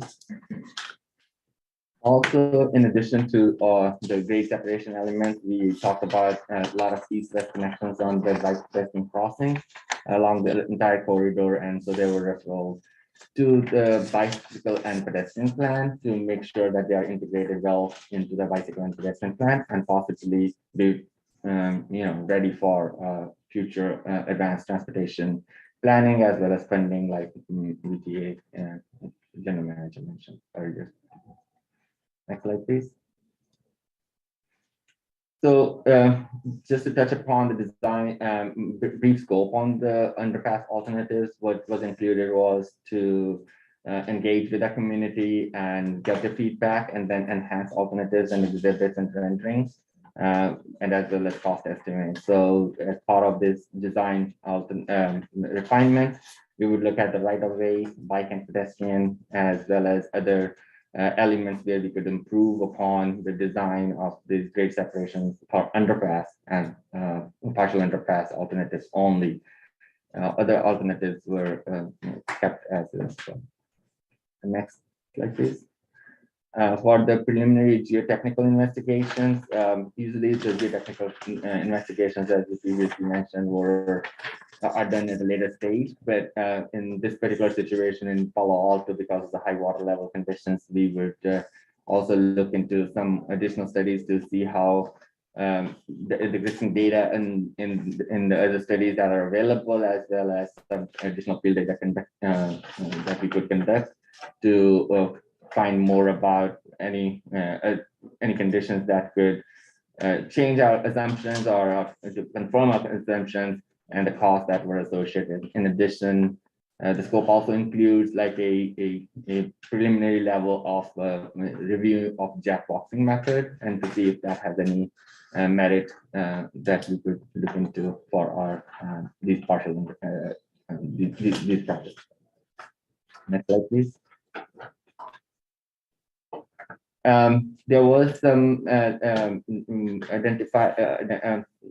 some lack of outreach that was referred back with PAUSD as well as with the Stanford that needed to be enhanced in the next phase. So we were looking at some additional outreach to make sure that those additional stakeholders as well as the community could get more feedback and we move forward on this project. So the additional stuff included that additional touch points with the community. Next slide, please. And finally, I think at the discussions level from the council, there was concerns about the trench costs, alternatives with their costs that were prepared by our consultant. And so the council recommended that we do the second opinion on the cost estimate. So that was an additional study estimate that we were including into our amendment. Next slide, please. We have heard from the council community and members over the years about this pole tracking issues. There wasn't a direct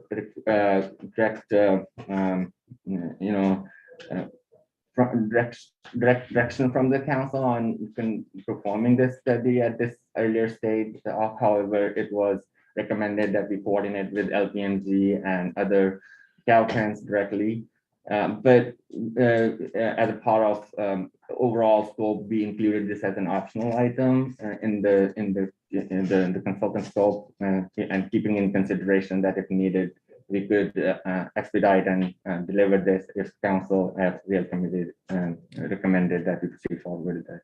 So that would include gathering additional data and evaluate the alternatives and look at them, preparing a memo for the council, for the Caltrains and city council, for the city staff, for the city to pursue the pole tracking and have more understanding of how it will impact the alternatives that are currently in design.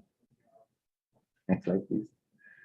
So finally, recognizing that there is a, we need to prioritize and sequence these studies, as well as the scope of work may need to be adjustment. We are, seeking direction from the rail committee and moving forward on the next steps in this. That concludes my staff report. Thank you, Mr. Bhatia.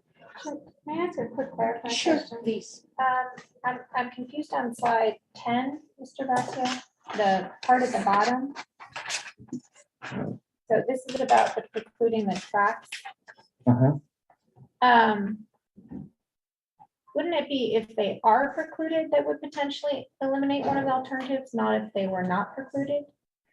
So Caltrans said that any alternative that we pursue forward with should not preclude that it should accommodate for or designed to accommodate for pole tracking. Right. I'm saying this sentence says the opposite. Okay. Okay. So I think what we need to say is Yes. determine it. Okay. All Okay, right. okay. Just want to be So, sure I understood right. that. Yeah, so double negative. Okay. Thank you so much. You're very welcome. So let's go to the members of the public for any comments or for public comments. Sorry about that. No worries. I thought Good job. it'd be a quick way to eliminate a lot of alternatives. Either way.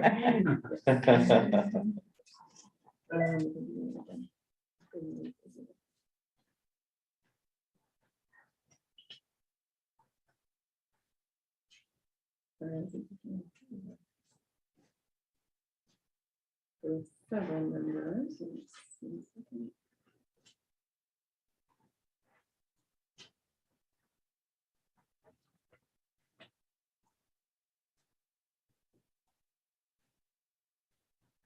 And did you want to do 2 or 3 minutes, Chair? 2, please. Ms. Adina, you can allow first for 2 minutes. Thank you very much. Glad to see that the focus on the grade separations is moving forward at this time. Wanted to check on whether this body would be the right one to talk about some somewhat related, important, and relatively fast-moving topics about improving public transportation in the Bay Area. This is something that I had spoken about with Mayor Burt a number of months ago, and he suggested that this group might be the right one to do it. And that has to do with a number of initiatives relating to regional transit coordination. The city of Palo Alto is really at the nexus of many different services. The station here is served by Caltrain and Samtrans and the EV bus and other things too. And there is just last year, the region did a blue ribbon task force on how to recover public transportation from the impacts of COVID by making the system more coordinated and connected and rider friendly and affordable for people who need it. And under that banner, there are a number of things that are moving forward at a regional level, including next steps on regional fare coordination. There's a pilot of an all agency transit pass that's supposed to be slated to be going forward in August, but it needs to be approved by all 27 transit agencies in May and June. There's a connected network plan that is slated to be moving forward, initiatives on wayfinding for how not to have that really confusing multiple agency signage. And in the interest of the last piece of that Friends of Caltrain mission statement, a integrated public transportation system accessible to all, I also co-founded Seamless Bay Area, which is a nonprofit focusing on those issues. We have a set of seamless transit principles that have been supported by cities, including Mountain View and East Palo Alto and Menlo Park and Fremont and others, because the cities that don't control the public transportation system want to have an opportunity to elevate their voices in these regional discussions. And so if this is the right place to bring these opportunities forward, I would be happy to support the city in doing that, and can send email on what these opportunities are, including a statement of seamless transit principles that can orient the city towards these issues, and then specific opportunities to take action that benefit the city. Thank you. Our next speaker is Nadia Nair online. And Nadia, you can unmute and speak for 2 minutes. Hi there. Just wanted to follow up. Hi there. I just wanted to follow up on something that Michelle Bouchard said that I think would be great if we could hear more from staff on. So it said that they did some work on the San Francisco Creek Bridge. The big burning question is there's a curve that exists from the San Francisco Creek Bridge into the University Avenue station, because historically that station was built actually on shoe fly track. And so from a high-speed rail perspective, and it would just help with speed overall, even though most trains stop at University Avenue Station, there's a need to straighten out those tracks. And so it would be really good to understand if that's something that Caltrain is thinking about anyway, outside of the technical constraints and what they're looking at of replacing the bridge, because that would really help us understand how to front load this Palo Alto Avenue conversation. So if we could get some clearance, if we can get some clarification on that would be super helpful. Second is, I heard Michelle Bouchard say we can ask some, questions up front, and I think we were also excited to have the VTA and Caltrain people there that we forgot to ask the burning question about 4 tracks. And so if we could front load that question in terms of, what is actually going on with high-speed rail and when can we get these answers, that would be helpful. And last is, I would like to recommend to the chair about the idea of potentially having Senator Josh Becker at a future meeting. He now sits on the committee that is actually monitoring high-speed rail and controlling the purse strings. And it would be really good for him to understand how that 4 tracks impacts our planning in Palo Alto and kind of all of the muck that we're dealing with here in terms of rail standards and even being able to get some federal money. So just wanted to make those suggestions. Thank you. Thank you.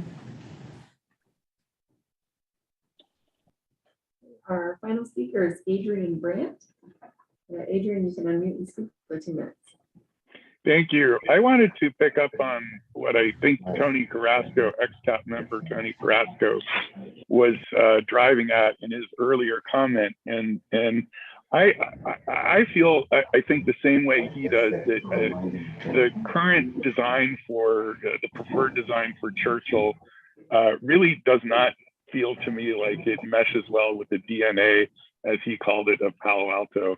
It feels like a retrograde Caltrans, designed project in that pedestrians are shunted off, essentially on a rather lengthy detour, pedestrians and bicyclists, and it's an automobile. Solely automobile serving solution for that location, and the pedestrians and bikes, being shuttled off to some other crossing on a detour, just to me just does not sit well.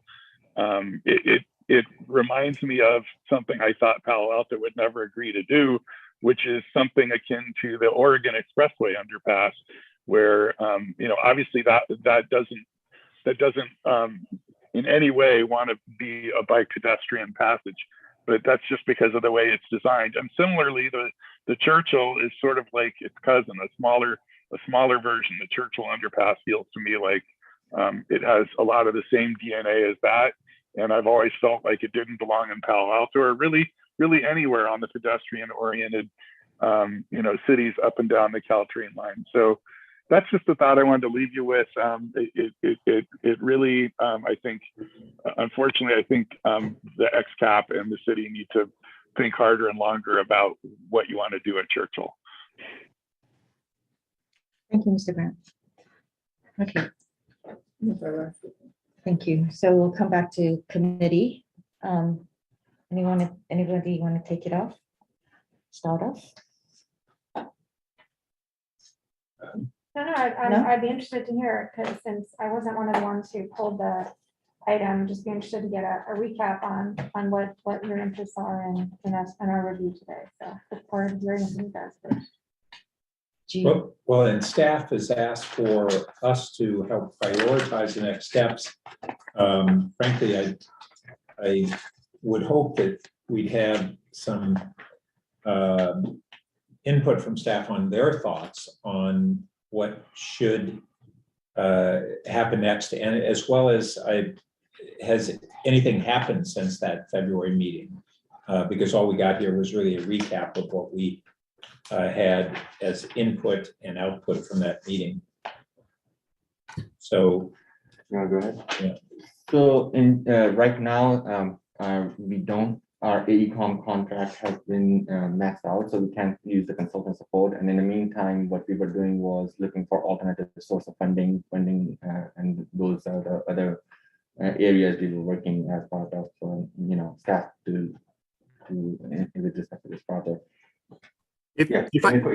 Well, let me just add one thing, and Phil, you can correct me if I read this wrong. Staff was ready, and I think continues to be ready to green light and go forward with the scope as was presented to the council. I think the phrase around prioritization was based on the comments and impressions that that's what the rail committee wanted to do. So if it's the rail committee's recommendation that we proceed, and again, there will be opportunities once the work's underway to look at how things are coming together and make adjustments accordingly, that might be the best way to expedite moving forward. But with that, Mr. Chairman, please proceed. Yeah, sorry, you took the words out of my mouth. That's exactly right. The idea behind prioritizing the studies came from the sense that we had from the direction of the referral. May I? Sure. I just wanted to, I wasn't sure if you had done it. Thank you. I think mostly we wanted to make sure that, after signing the contract, that AECOM is still going to be monitored, so that there's certain studies that can take place immediately. But then there are other things that need to be on a wait and see basis to gather more information from Caltrain. Some of the things Ms. Bouchard had named, the vertical curve, the ramping distances, vertical grade, and floor tracks. I mean, there's all these questions that we still have of Caltrain. So some of those we shouldn't get started. For example, the refinement of the underpass alternatives at Charleston Road and Meadow Drive crossing, as well as the partial underpass alternative at Churchill. I think that we need to probably get more information for whether it's LPMG or staff after having further conversations with Caltrain and I think the project folks. I mean, it's very encouraging to hear that they have a project manager now coming on board. So on that, I think that would be my suggestion. For example, the preliminary technical studies to confirm the designs. I think you have it here. Yeah. Right. So those can move forward because that's something that we need to know in any case, right? No matter what. You talked about the box jacking, that would also help a lot, having the geotechnical studies. But also, I was kind of thinking with the jackboxing, I don't know if any other cities might be looking in that, and is there potential of us working together in order to have that reviewed? even Caltrain themselves, right? That might be something that they want to look at and suggest to other cities and assist in the construction. Then on the cost estimate review, you know, that would be on the trenching, right? Correct. Yeah. So, I mean, I think that it would be really great for us to see that cost estimate review to come from a third party instead of from, I believe AECOM had given us that cost estimate last time. Perhaps we can see it from another company. You have additional outreach to the Unified School System as well as Stanford and Payback to get further input. As a matter of fact, I think we should have a meeting where Payback comes and gives us a presentation about their bicycle plan and what else we should have in place. You know, I know that the county is also doing their draft Stanford, is that the municipal? Oh gosh. Services studies. Yeah. So where is that at? I think, I don't know if now is the right time to look at it, but certainly that's something that we should get an update on. And start gathering information about it. Let me see.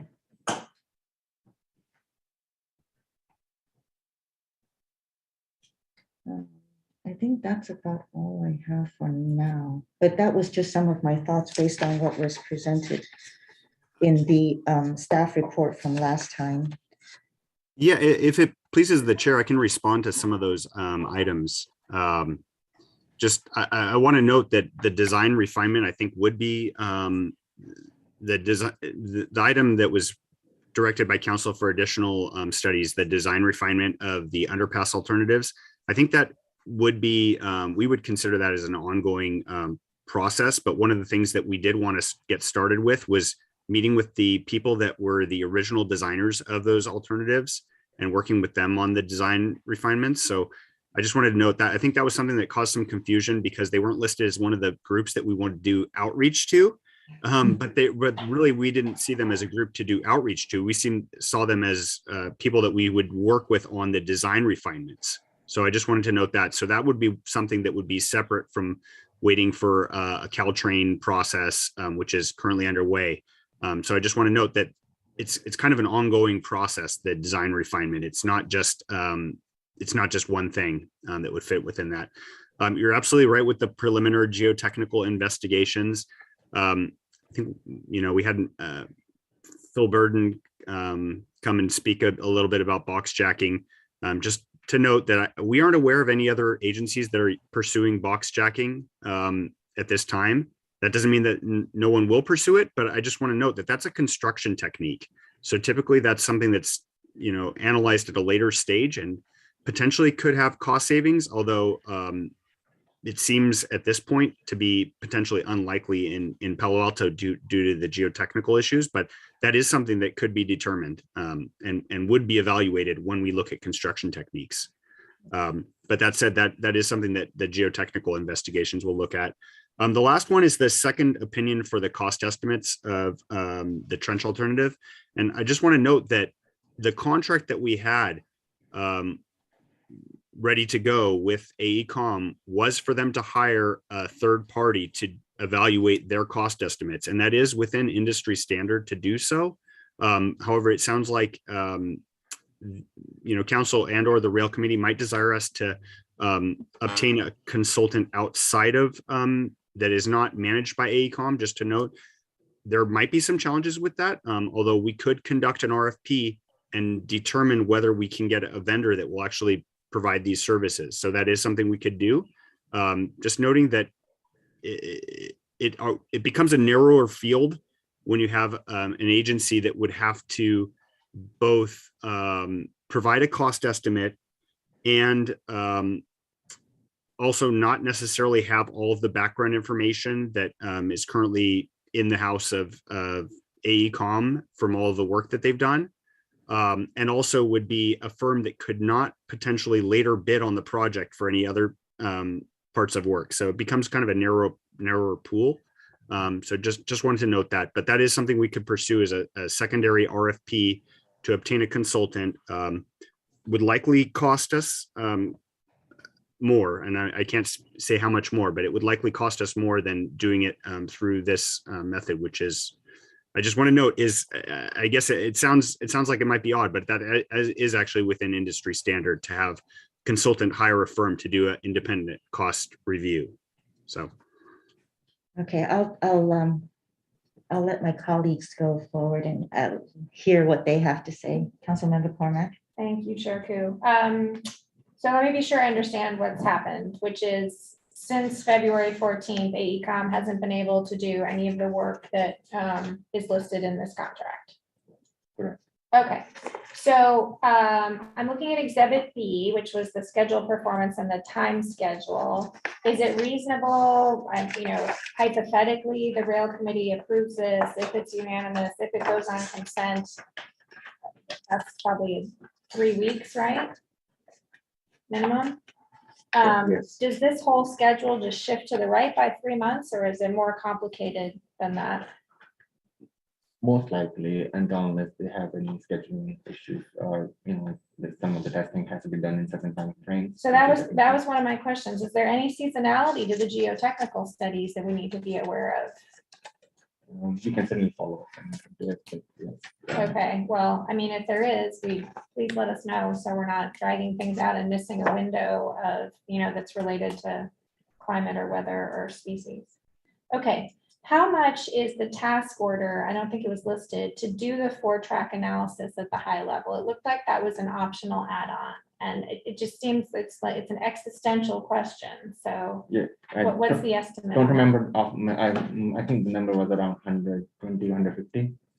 Okay, but that's not in the 722. It's included in it, but it would be only authorized if as optional services. That would be authorized only if the rail committee and option services. I thought it was the city manager's direction. So Authority. I would only authorize it with council direction. Sorry, so we would approve the contract, but we'd have to give you separate direction to look at 4 tracks? Right. Why?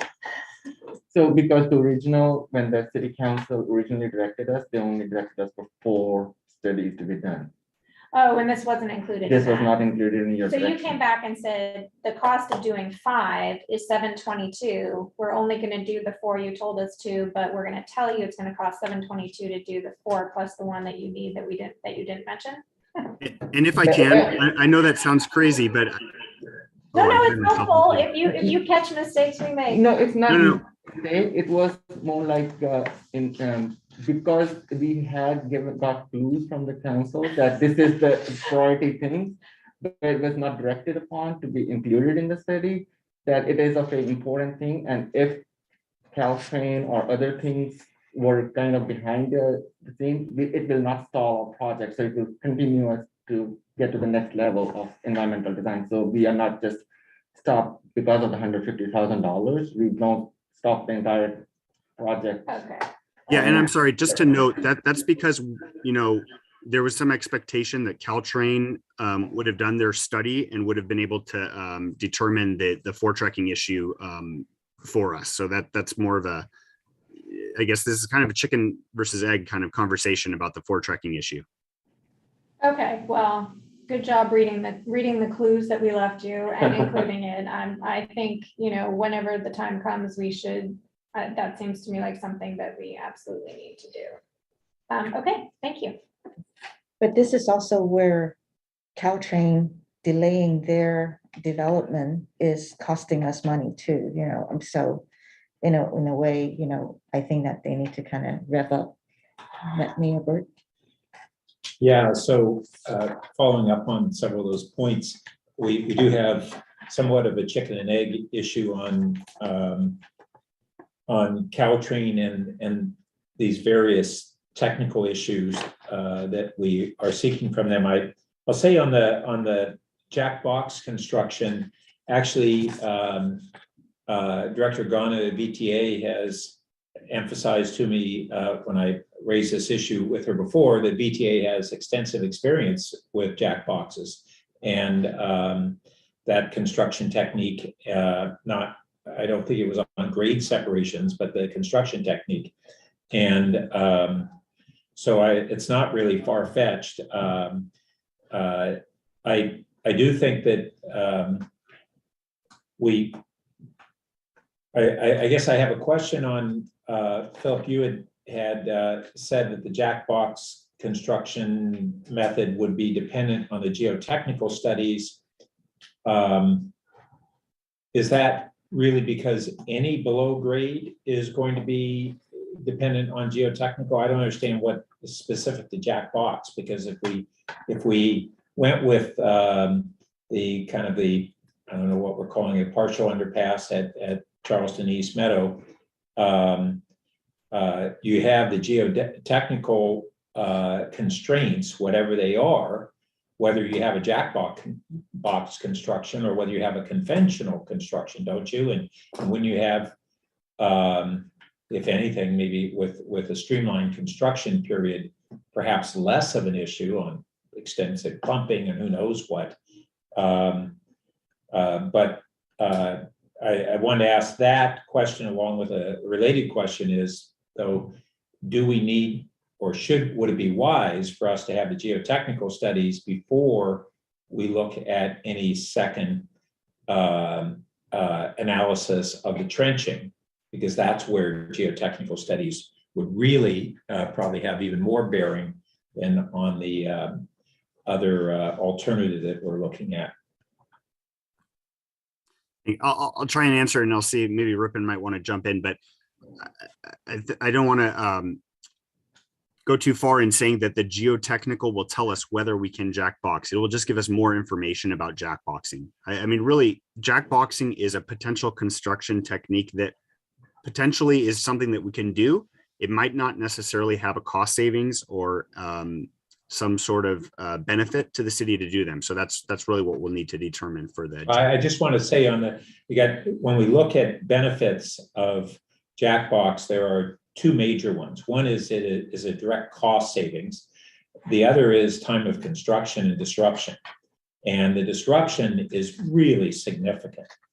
We tend to overlook this whole aspect of, are we constructing for a year or 3 years? And that is very impactful. And even if it didn't have direct construction cost savings, it would almost assuredly have time of construction savings that would likely be very significant.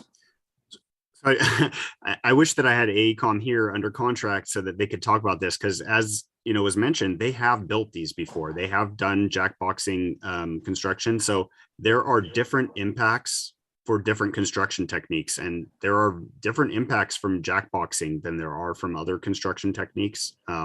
And it's not always necessarily going to constitute a time savings. There are different impacts. So I really do think that I'm not trying to say that jackboxing is not a potential benefit to the city. It's just something that will need to be evaluated along with other construction techniques. There are other ones that might be better. I'll just add, this is one of the real disappointments that I had with AECOM on the whole discussion of this. There was nothing that they shared with us, to my knowledge, that exhibited that the people we were working with at AECOM were engaged with others in that very large company who had done extensive jackbox construction on the Long Island Railway corridor. They didn't offer any of that, to my recollection. We were the ones who pointed out that they had the same large company who had extensive experience, and to us, they offered very little. So I think there is a potential connection there, but I didn't see it in that first go around. And I'm not an expert on it, but I'm yet to see any circumstance where jackbox construction did not streamline the construction timeframe. If you can find one, let me know, because I haven't seen that at all. That's a primary driver, and in most circumstances, it's both time of construction and cost of construction. But it may not be cost of construction in every circumstance, as you point out. But I still am not quite clear on if we're looking at a jackbox construction for something like this partial underpass at Charleston and East Meadow, then we're looking at that partial underpass, with whichever construction method. I don't get where the geotech is needed for the jackbox in particular. I believe I'd like to add to that one. There are three components that I think they mentioned in our discussions are the structure itself, the geotechnical conditions, the subsurface conditions, and the third thing was the right of way. So those are the three main critical elements that would need to be reviewed a little bit more detailed before they can justify that it is feasible within our constrained right of way and constrained conditions that we would be expecting at these locations, that is feasible or not. So without having that additional information, they may not be able to help, say with more confidence. I did want to go up to it, back to the Churchill location, and I'll just frame it this way, that I think Churchill ultimately will be a more complicated construction circumstance, which may very well drive us to sequentially look at Charleston, East Meadow as the first locations, but we nevertheless have to resolve some issues on Churchill to be able to really understand some of those things. And one certainly is if we had a 4-track system at Churchill on the, what do we have, an 80-foot corridor there, which is one of the narrowest in the whole system. And this goes back to when we were even looking at high-speed rail and 4 tracks there. This is a dozen years ago where we were saying, how are you going to fit that at Churchill? And in discussions I had, I think last year with Caltrain, my understanding at that time was rather than us waiting for them to tell us where they have selected the 4-track passing track, how many miles is it they need? Couple miles, somewhere between the south end of Mountain View and the north end of Palo Alto. They would be receptive to us making the case why it's not feasible in certain areas in Palo Alto. And certainly we probably have arguments to make for pretty much all of Palo Alto, but in the far northern part, I think we have compelling arguments, and that we should go forward with, and I'd like to request that we do that. We go forward with composing a letter to Caltrain to explain to them why a 4-track is not feasible at the Churchill location, so that we can set that aside and then begin to look more substantively at the 2-track alternative. So if we're going to engage with the folks who had put forward this concept, we have 2 different discussions. One that's kind of a non-starter if it's 4-track, we're kind of wasting our time. And the second, once we've eliminated that, then we can move forward and have a more substantive discussion. So we've got to get that off the table. And I believe that we can get Caltrain to act on that decision by making those arguments. So that I actually want to request that we go forward with that letter to Caltrain arguing why 4 tracks at Churchill is infeasible.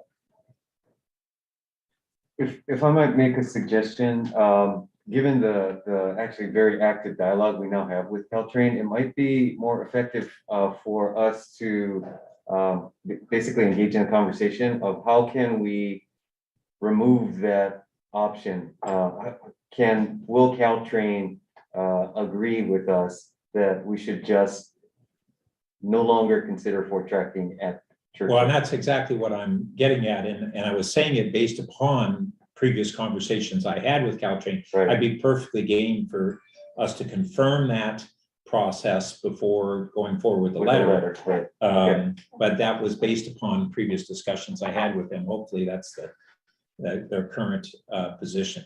Great. Can I just jump in on that topic? I think though we should think carefully about our other three. Let's not just say it for Churchill. If there's also concerns, at Alma. I just want to be sure we don't, pardon the phrase, like box ourselves in somewhere else. Well, Alma, so if you eliminate it at Churchill, you've eliminated Alma. Let's just be clear. No, I'm just saying about that. all four of them. Let's just not write about one. But you cited Alma, and I'm saying that the Churchill issue would resolve it at Alma because of the distance they need. There wouldn't be any feasibility to do it at Alma if they've agreed that it wouldn't occur at Churchill. It would have to be south of there. Then we have a separate question of what arguments we would make that it's not feasible at Meadow and Charleston. And I'm not saying we should make arguments that's not feasible. I'm just saying before we write a letter, let's be thoughtful about all four of them. Even if our intention is to say that it's infeasible at Churchill, let's incorporate all of them. Right, and I'm saying I've been thoughtful on Alma. That's fine. That's fine. I just don't want us to, by default, by saying it is infeasible at Church in the absence of us saying something about Charleston and Meadow, I can imagine someone who is not knowledgeable on this topic reading it and thinking, oh, okay, they wanted it Charleston and Meadow.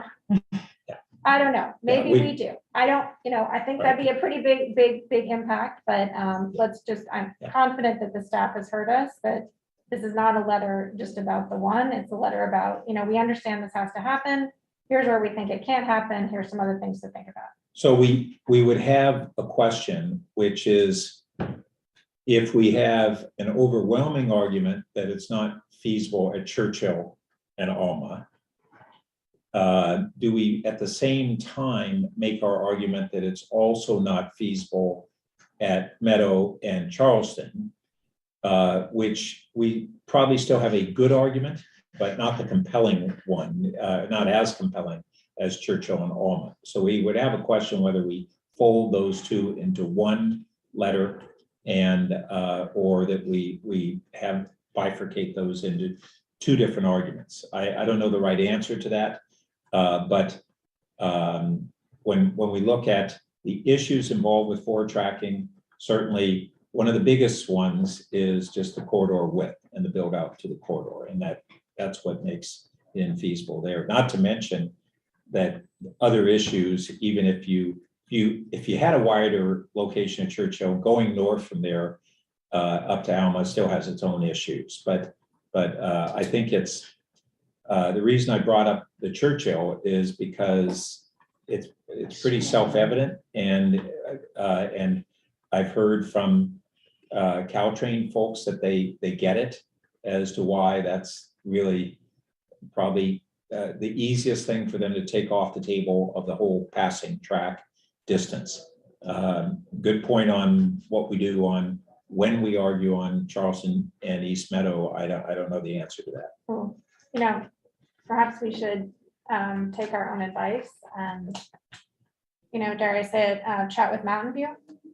Because if it's not in Palo Alto, right, isn't it by definition in Mountain View? It's not further south of that. I believe that's correct. I'm seeing different nodding heads but some people aren't staff. So, I hesitate to open a big can of worms, but I think it'd be appropriate for us to have a conversation, and maybe if everyone could just take off their city hats for a moment and just look at it, I think that would be a way of coming to the table with more help. I'd be surprised if Mountain View, even if there's an objective basis for arguing that it's more appropriate in Mountain View, that we're going to get that receptivity from them. I think we're it's a going to have to courtesy. turn to Caltrain to make that objective analysis rather than try to get Mountain View's buy into that. I think as a courtesy, it's probably worth a conversation, so.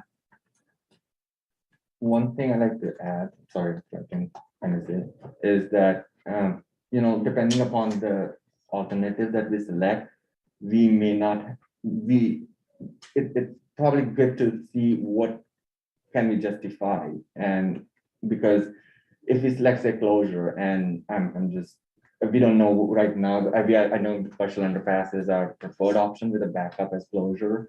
And some alternative may be able to accommodate, some may not be able to accommodate, it doesn't impact right away from our perspective to them, so they can do whatever they want in the right of way.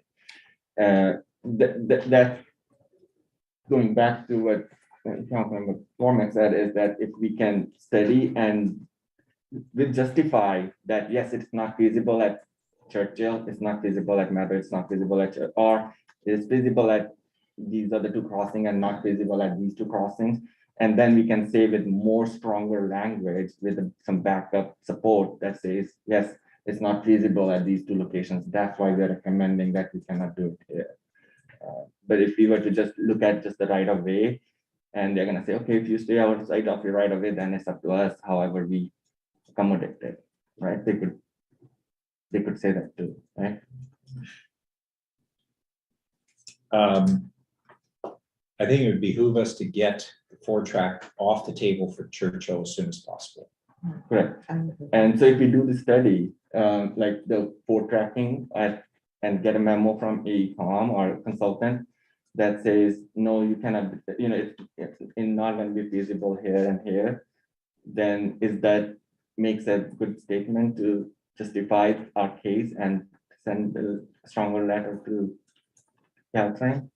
Well, let's have that discussion with Caltrain. I think we may be overcomplicating it because Churchill is so constrained, along with other issues north of Churchill, that we don't have to hire an expensive consultant and take a whole long time to do that. We could have done this a year ago or 2 years ago. So as Ed said, have the conversation first. Right. And then determine what we're going to do next. Yeah, and we can report back to the committee the results of that conversation. I suspect, and Councilmember McCormick makes an excellent point, that how that news is shared will be really important to not have, well, depending on, again, what the response is, not have folks in South Palo Alto feel like, oh no, they're now saying yes to 4-track there. Yeah, I certainly agree that we don't want the elimination of 4-track at Churchill to imply an acceptance of 4-track at Charleston East Meadow. Understood. So 4-track is for now taken care of. This next step. The next step, Yes, right? Okay. That's clear. All right. Except that consultant isn't allowed to work on it right now. Not right now. Until we direct the city manager. So that was another question I had, this on the moving forward with the next actions. I thought Griffin had said that it was financially constrained, and then I wasn't sure if I understood that differently from, I'm not sure whether it was Philip or you, Ed. So what's holding us back on proceeding on our next steps? We didn't sign the contract. Authorization. We didn't sign the contract. Authorization. The full council referred the issue or the contract to the committee before we could execute. Okay. So we pulled it. Got it. And noting that it would need to go back to the council for approval before we proceed as well. And again, just to the point made earlier, the best way to do that will be with a unanimous recommendation, which allows us to put on consent, given your action calendars are pretty good. And I'm trying to recall what other sequencing of that set of studies we thought might not be appropriate until something else has been done. So for instance, do we need the geotechnical study done now for a couple different reasons? And would that potentially influence whether we do some of the other things in the contract? So if we did the geotechnical study and it say precluded certain things, why would we spend a bunch of money and time on studying something that the geotechnical would have precluded? So has staff, that's part of what I was trying to get at on questioning of staff, have we thought this through more carefully to think which of these options we may want to hold off on? We could still do a contract that would be set up that we've authorized it, but the dollar amount, but we wouldn't go forward with authorizing AECom with proceeding until we got certain results. That might be one way that we approach it. But it seems that we don't necessarily want to tell AECom to go do everything at their pace. If some of them are actually, one's dependent on the other, both sequentially, and it might eliminate consideration of something else. That's part of what I was trying to get at. And part of what I thought we were going to try and flesh out here, and I was looking for some staff guidance on that. Well, if I can, I think that, just noting that some of what the prioritization is what we heard from council, but following on that, I think, as I mentioned before, I think some of the design refinement, it wouldn't be just something we click and it's done. It's something that would be a bit of an ongoing process that involves, multiple inputs, not just the, initial designers, but also information that we get from Caltrain and also I think the geotechnical investigations and potentially even the cost estimates and additional outreach. So I think that's kind of my sense of the phasing. I think the additional outreach is also something that we wouldn't want to necessarily proceed with as we're collecting more information. So I think that's something that would maybe follow a little bit on later in the process. So I do think that some of this is a little bit iterative, or would be a little bit iterative. The cost estimate for the trench alternative and the geotechnical investigations, I think the cost estimate can follow the geotechnical investigation, and we can kind of move with those ASAP. Ripon, do you see it any differently, or does that make sense to you as well? I think they're all direction of the council. We could proceed forward.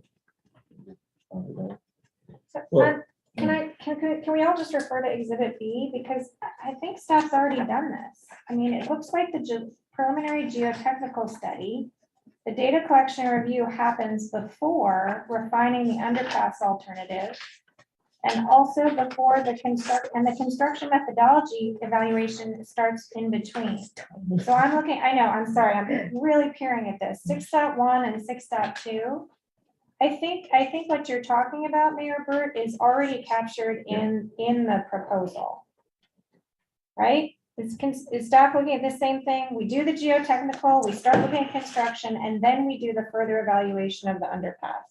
Well, I think the refined Meadow Charleston 6.1, that one, it was done, but then the thing is, I don't think it was as, it wasn't in consultation with the person who, was it Miss Alexis? But you're looking at, so I can't see this number here, 6.1.2, or 6.1.1, it's in gray, I'm in the gray and white part. Looks like it starts in July. Well, that would have been under the old one. But if you look at the gray bar, it starts after the preliminary geotechnical study, which is 6.2, which ends before that. And then 2 underneath that is the construction methodology. So it seems to me like staff's already incorporated that thinking into the plan. Yeah, plus in the meantime, in the initial stages, we will be getting input from the stakeholders, the different ones, and that would be helpful. So I felt mildly better once I took off my contacts and looked at this. So that I did want to return to what Philip had talked about on the outreach to both, I'd say both the originators of the concept, but then we had this group of community, we're calling the civil engineers. It was not strictly a group of civils, but a group of folks who had been both part of the XCAP and other folks who were kind of screening some of this and fleshing out some things before spending a whole ton of money with AECom, so that they wouldn't just, AECom wouldn't just pick their iteration, and this group was saying, no, we should have narrowed this more and flushed it out a little bit more before we spend hundreds of thousands of dollars with AECom. And Philip was alluding to that, needing to go back and do that more. And I don't think it would be just the persons who originated each of those concepts. It's them plus some other folks. But for instance, at Churchill, we had one of the questions on whether that design needed to have a reduction in the right of way by a few feet. And in discussions I asked with that those couple people who had developed that concept, they thought that there were ways to refine it that would not have that critical request necessarily of Caltrain, because asking Caltrain in that narrow corridor there to give up even a couple feet is a tough thing to do. So I do think that sequentially, what Philip alluded to about looping back not just to the people conceiving of it, but that kind of group of engineers who was helping us get a more refined concept, not refined engineering, is an important next step to just flush out some of these things. We had the same thing on Charleston East Meadow. Well, what were some additional alternatives on a couple of the problems on the bike ped flow? As I recall, it needed to be improved. It had problems. And instead we had AECOM take an original concept and say, oh, this doesn't work or that doesn't work. And but they were problems that were conceivably solvable, but we were getting AECOM to engineer according to something that we hadn't gone through and tried to first conceptually solve the problem to give them a better framing of what to study and spend a bunch of engineering dollars on. So I do think that we should get going on that right away, because until we flesh out a few of those things, we could be wasting a bunch of money with AECOM and then you have to go back and say, oh, no, that's not exactly what is the best design. We need to do it again. And they go, great, send us another bill, a big bill. So the things you're mentioning, Mayor Burt, are indicated in 6.1.1. I'm on page 5 of, I guess, the actual, I don't know what packet number it is, but. You're talking about the February packet? I guess so. Packet page 99 of the February one. It's the 5th page of the actual staff report. Yeah. Down there in 6.1.1. So there's two things, right? It says about input, but then it also, the last sentence lists like the improvements to bike ped and the reduction of right-of-way impacts. That suggests to me that staff and AECOM are aware of that input that's been provided. So do you feel we need to change this language further? So if AECOM is actually going to be doing all of this, shouldn't they take at this point, shouldn't they be looking into the geotechnical report so that it can be refined even further? Yes, well, right, and they will do that. Right. But the question is really. This is the input part. Yeah, we want to frame this. I heard Philip saying could happen before or during geotechnical. So then those before. I'm imagining those two streams of information then merge. Yeah, okay. Mr. Cami is nodding for the record. Yep. And that might go into their proposal. And I'm sorry, I need to apologize because I have a larger group actually waiting for me at 3:30. I think Mr. Cami may want to chime in on just to confirm that that's staff's expectation of how the work will proceed. Yeah, and really, I just want to confirm also that I think, you know, what Mayor Burt was describing, the interaction that we would take with, you know, the original designers and the other stakeholder groups, that is something that we intended to do, to collect their feedback and then go to AECOM with that information to make sure that we've got updated exhibits and renderings and all that work. And, you know, noting that, you know, we can get input, and input doesn't mean that we have to, that we would or should change everything, because, you know, just noting we have standards that we have to meet for our, you know, roadway, bicycle, pedestrian designs. So just want to note that. That's right. And so the question is, so first that input, there's nothing that's been holding us back from those meetings over the last 2 months. So I think we need to do that, get going on that right away. what I'm not clear on is, do we need that input before we give the go-ahead for the AECom contract? Or do we authorize the contract under the assumption that we'll integrate that input? Well, so I just want to note that some of what AECom does is tells us when something is totally infeasible or something that would be, you know. Yeah, they're good at that. We're looking for them to help problem solve. Well, yeah, and they do that. So they also do the problem solving to help us come up with ways of figuring out how we can make these things work. So that is something that we depend on their expertise for as well. So I just want to note that I wouldn't want to say that we could just proceed and we feel confident proceeding in this process completely without AECom as well. So I do think we want their support. That's not to say that they are the designers of this by any means. They are just another input. Right. Okay. So it's still, I'm still unclear on the question of, do we need to work with the people who had been advocating this and the other stakeholders to try to resolve or have tentative, I should say, their tentative resolution to some of these issues before going with AECom. And either way, do we need to have those meetings before we authorize the contract? Or do we authorize the contract and say that AECom, don't pull the trigger on these aspects until we give you better input? So that's what I'm trying to sort through right now. Well, so if I can, I think that this also needs to be an iterative process where we need to have feedback and we also need to have AECom look at the feedback. I mean, some of the things I can tell you right away, we get requests, for example, to have a substandard sized lane for vehicular traffic. And we have to say, I'm sorry, we can't accommodate emergency vehicles, or we can't, fit this. So we can't do that. So that's just something where we can respond to as staff.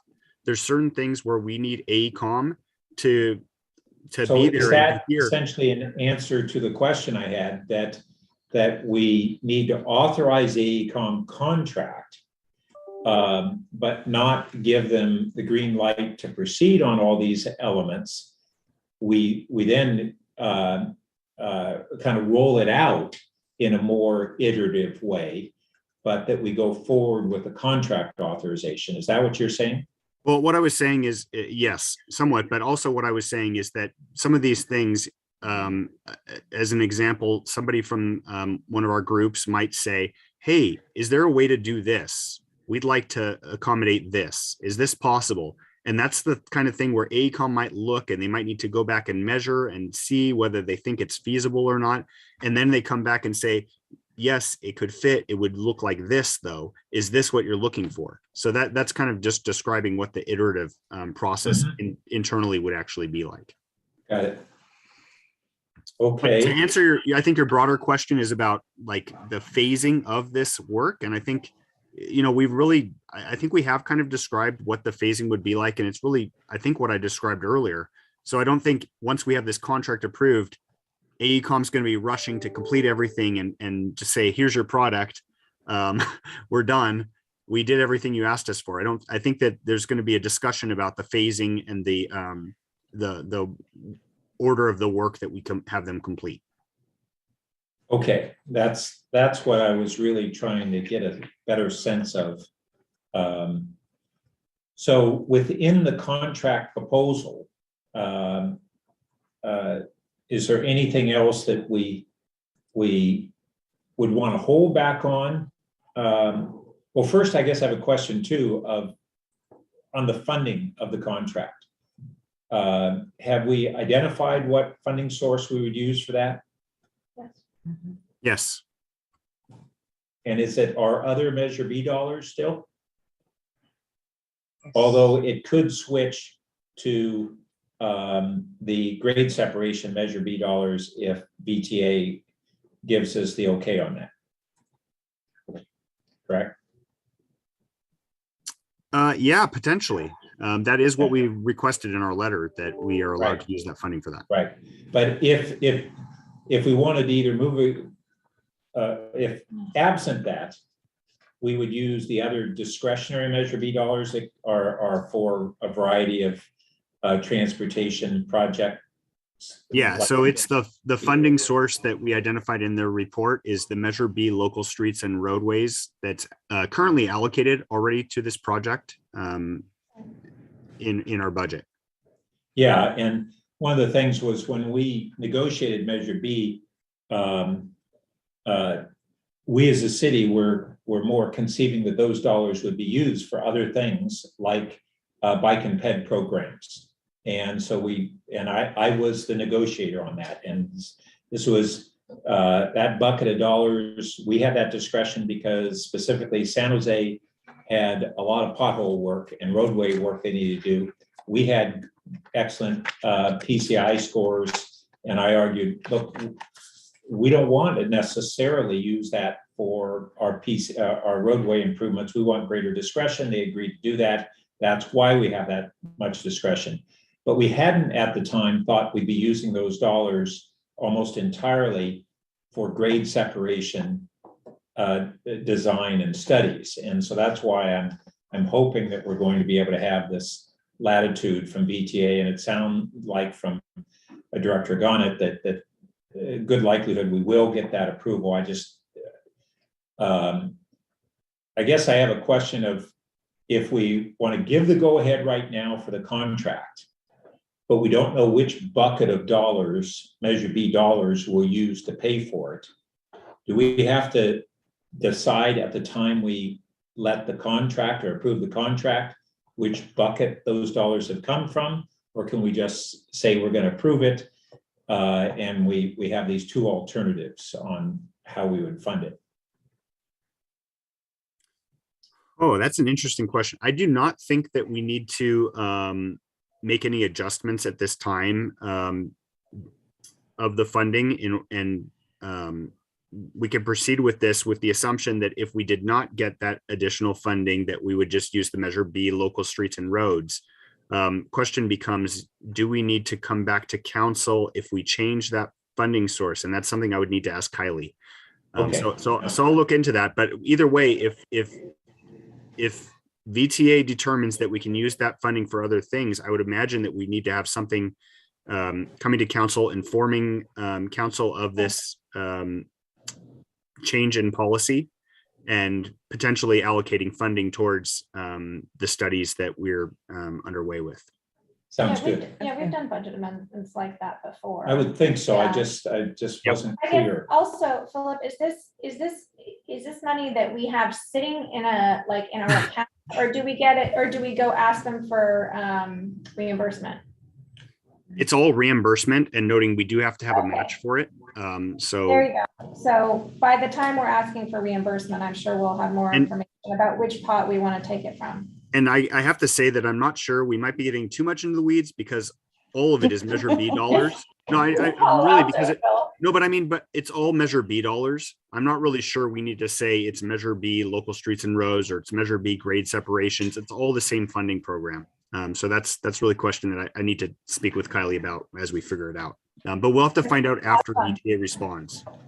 If we do get the approval from VTA to use our grade separation dollars for these purposes, then we can use those other streets and roadway dollars for other things that are important, like bike and ped programs. Yeah, so potentially we could change the language a little bit in a consent item where it's less specific about local streets and roads and just says Measure B funding. Yeah. Or we can just say CIP this and whatever that CIP gets funded. We might get a few questions on consent. Yeah, it's a good question. Okay. So looking at the time and being conscious about that, we should call the question. Does anybody want to make a motion? Sure. I'll move that we approve the contract and that we authorize the city manager to execute the optional tasks related to 4 tracks. Does that include the change in the small change in the language about just Measure B dollars first, without being too specific about which bucket it comes from? I think we're just going to leave that to staff and they'll come back and tell us if we need to change that. So can you clarify what the end of that was? To execute the optional tasks related to 4-track analysis.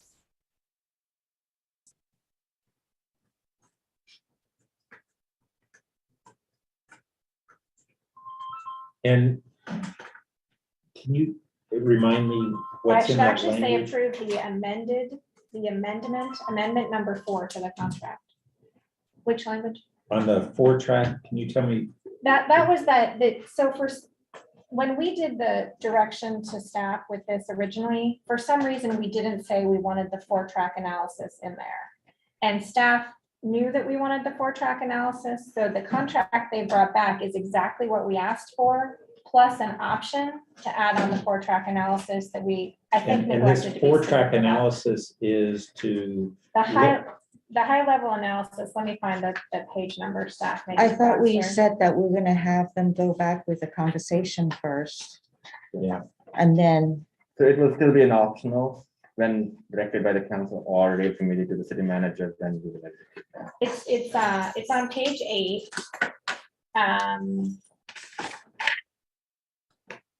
And we can certainly, again, it's up to Ed's discretion, but if we don't do this, he's gonna have to come back to us after he talks to Caltrain, either in formally and or with a letter. This 652, 6.5, page 8, it's the whole part. okay. The data, the meeting, the memorandum, presentation, yada, yada. I'm okay with that as long as it's understood that it first goes through the conversation first. Yeah, Caltrain.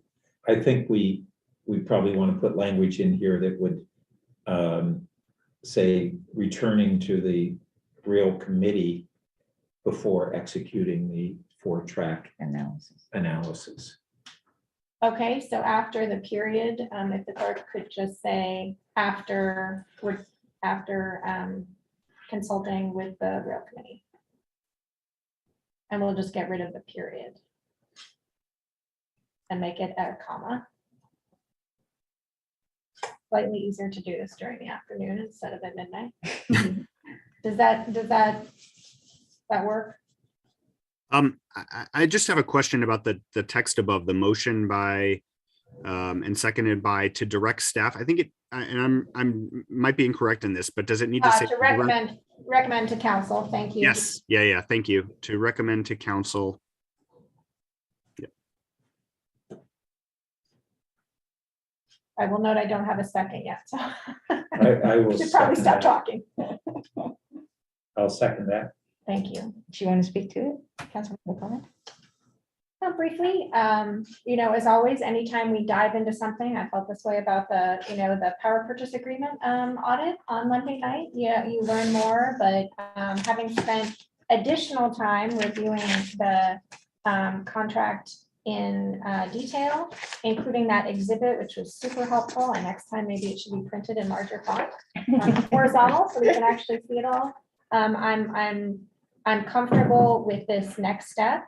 And with staff's clear understanding, which I think they demonstrated today, of listening and taking input from all of the people who have thoughts to offer. Great. And I'll just add that I think now that we have the rail committee going, we'll be able to have kind of some of these iterative discussions so that we authorize this contract, but then we're going to have this opportunity to say, okay, what things now do we want to actually proceed on under the contract that's been authorized and what timing? Because like we said, we don't want to just tell AECom, go do all this stuff right now. And clearly that's not the intention, but this is going to continue to be kind of an iterative process in several different ways that we're all trying to still sort through the interrelationship of what happens when and what's dependent on what. So great. You call the roll? The vote? Committee member Cormier? Yes. Committee member Burt? Yes. Chair Coop? Yes. Motion carries unanimously. Thank you. And now we go to item number 3, discuss rail committee work plan. Yeah. Mr. Bachet, do you have any Oh, so in this one, we would wanted to see how, like, when should we, like, the kind of frequency of this meeting and or when the next meeting should be, if there is any, like, we see that there is a continuous, discussion on this rail items. So what is the rail committee's preference on how often? Do you want to say anything? Well, you had talked about meeting monthly. I remember when I asked about this in February, and that's a pretty frequent cadence. I'm certainly happy to do that if staff feels that that's a good touch point. I think it'd be helpful, to get updates on where we are in that exhibit B as we go along. So hopefully that's something that would, help everyone understand what's happening. And then I guess from a decision standpoint, what decisions do the chair or the mayor or staff expect us to need to make during the rest of the year? I mean, aside from, general updates and pressing forward on things, what other decisions might we need to assist the council with? So I believe as we move with these studies, we will bring information to the committee, and also that might be helpful for public to participate in the comment and give us feedback. And that also gives us some direction on if we need some changes or if there is more needs to be done in certain cases, and also kind of a buy-in from rail committee, so that it becomes a acceptable thing. It's something that is already kind of discussed and thought through with our constituents and stakeholders before going to the council. So that's something we were thinking that like the design refinements is a good example, because it's a whole, like Philip said, it's going to be a continuous effort even throughout the process all the way up to the construction. You're going to keep on doing the refinements until it's built, right? And even beyond sometimes. And so if we have this avenue that can also vet out some of those challenges and issues that come across that, as well as some directions, like we have to make a decision on those ones. So that may be a helpful avenue. Based on the schedule that was in here being shifted out, will we be asked to further narrow any of the alternatives in this calendar year, or do you expect that to be next year now? Philip? I'm sorry, are you saying calendar year or fiscal year? Well, calendar year, the rail committee runs on these committees run on a calendar year. Yeah.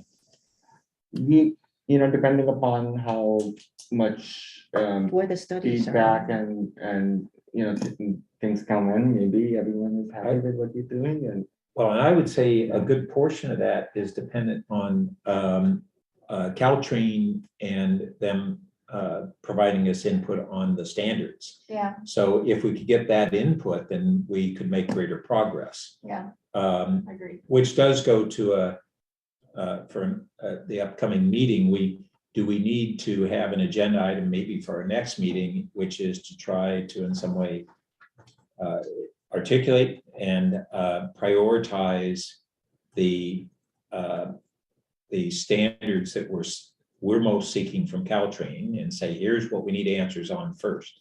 Maybe it's 4-track, maybe it's who knows what, and to discuss further this process by which we would engage with Caltrain, whether it's through a subcommittee of the LPMG, which I thought Michelle was on the LPMG meeting when Sebastian Petty, I proposed this to the LPMG, and Sebastian was very receptive to the concept of this subcommittee of cities that were working on this. And it had come up again, so I was a little taken back that Michelle wasn't more familiar with that.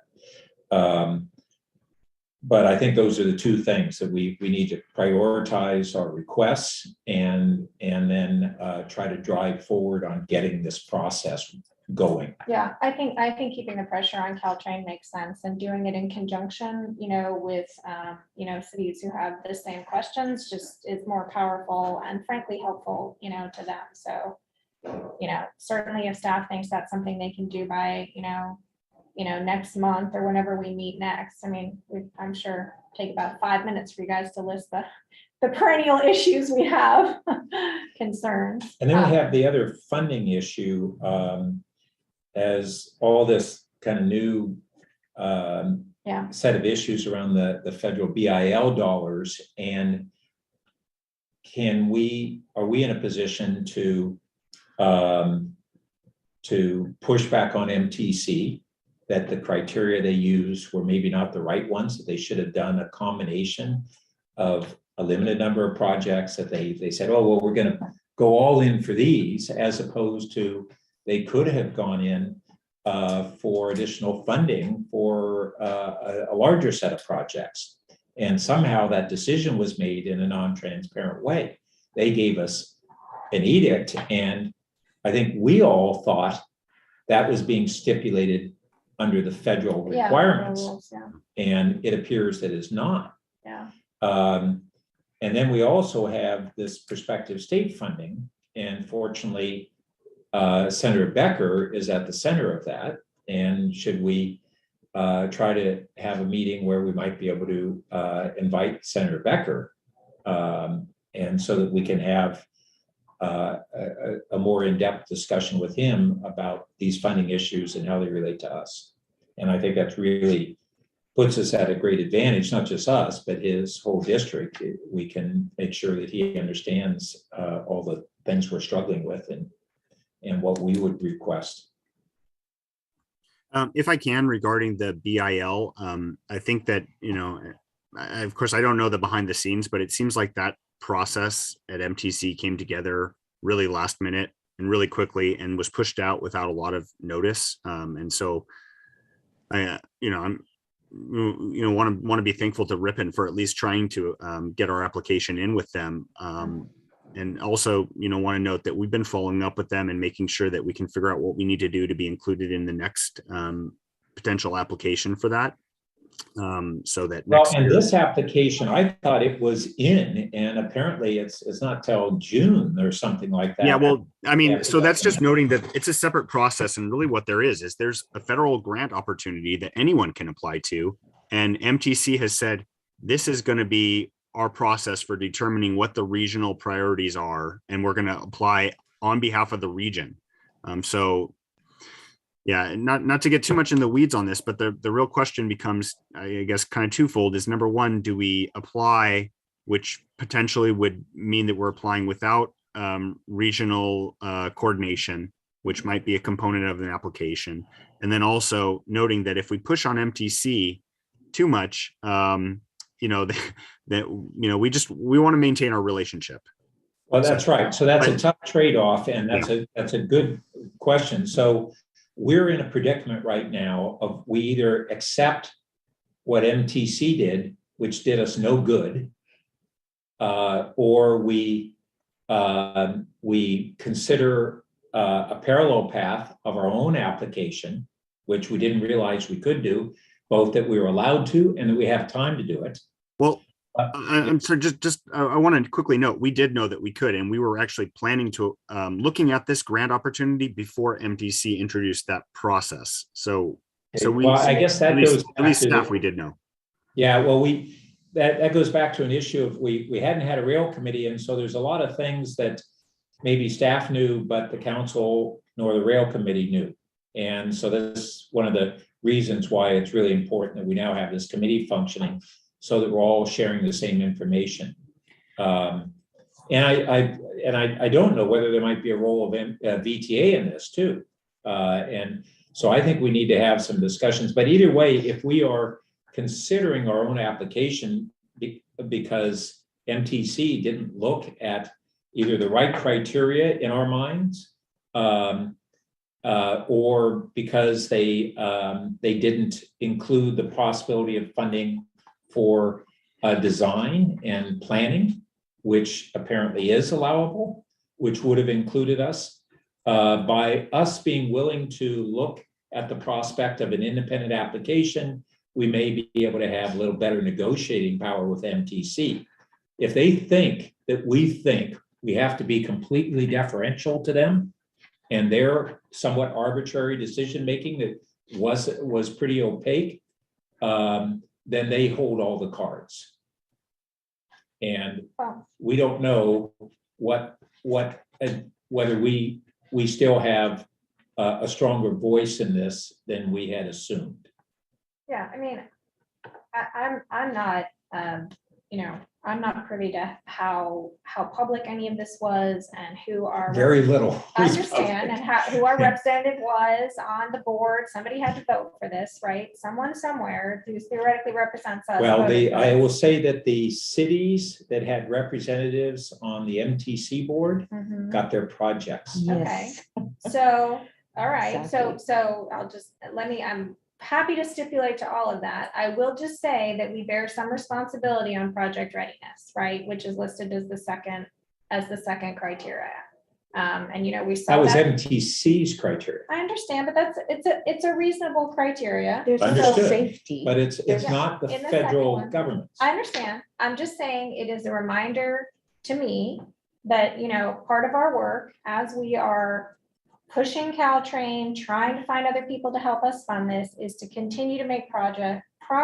So we at least have one project that's ready to throw into the Which next is phase. all the reason that Yeah. that we need to also push Caltrain to do the Which is why I design said standards, that. which is Yeah. exactly why I brought that forward and been pushing Caltrain on Yeah. it, which So I all want- got elevated as a result of the BIL dollars. So, Mr. But let's- Garcia, thank you for these very comprehensive, thoughtful, super polite emails. Yes. We don't often see an entire thread that way, but I appreciate you representing Palo Alto in that way. But I do want to, and thank you also, Mr. Bhatia, but I want to go back to whether we should be submitting a application for the grant We probably on our can't own. discuss that under the work plan, right? Okay. That's my guess. I mean, we're supposed to be sort of figuring out what we're gonna do, right? Well, some of it I think is too, that now that we're understanding this more, I think we need to sit down with MTC and maybe with VTA. And we can do that outside this meeting and then bring that information into the next meeting. Well, And one of us can. We have to appoint an Well, ad hoc of one to do that. it can be through could also be through staff, but either way, Yeah. we need to have that. I can have the discussion with VTA to see what their insights are on that. And then we need to figure out how we would engage with MTC, whether it be through staff specifically or through elected officials or what. But we do need to get moving on it, because even though there's more time on the clock than we realize, there's not a bunch of time. Yeah, and I'd like to add that even in the BIL that they have selected those 6 candidates, there's still an opportunity to add more to it. That's what MTC has mentioned. So we working with them would help probably get another at least one of them in that process in the BIL. In general, cities who don't have an elected official on the MTC board, MTC doesn't tend to listen to them as strongly as they do the others. And I saw it, in both meetings, Senator Becker's meeting, in the LPMG meeting, and for better or worse, that's where things stand in the process. We've got to make sure our voices are heard, and that can also be engaging Senator Becker on some of this too. And he may be able to help support us on some of this. So, Mr. Bhatia, are you saying that you can continue working with MTC to see if we can get this funding and get added onto the BIL by June, for the June timeframe, or is that going to be at a later time? I think it's not for this year, because this one is maybe it can be amended next year probably, or following year to be included, because we are looking for construction dollars, and our construction is further away.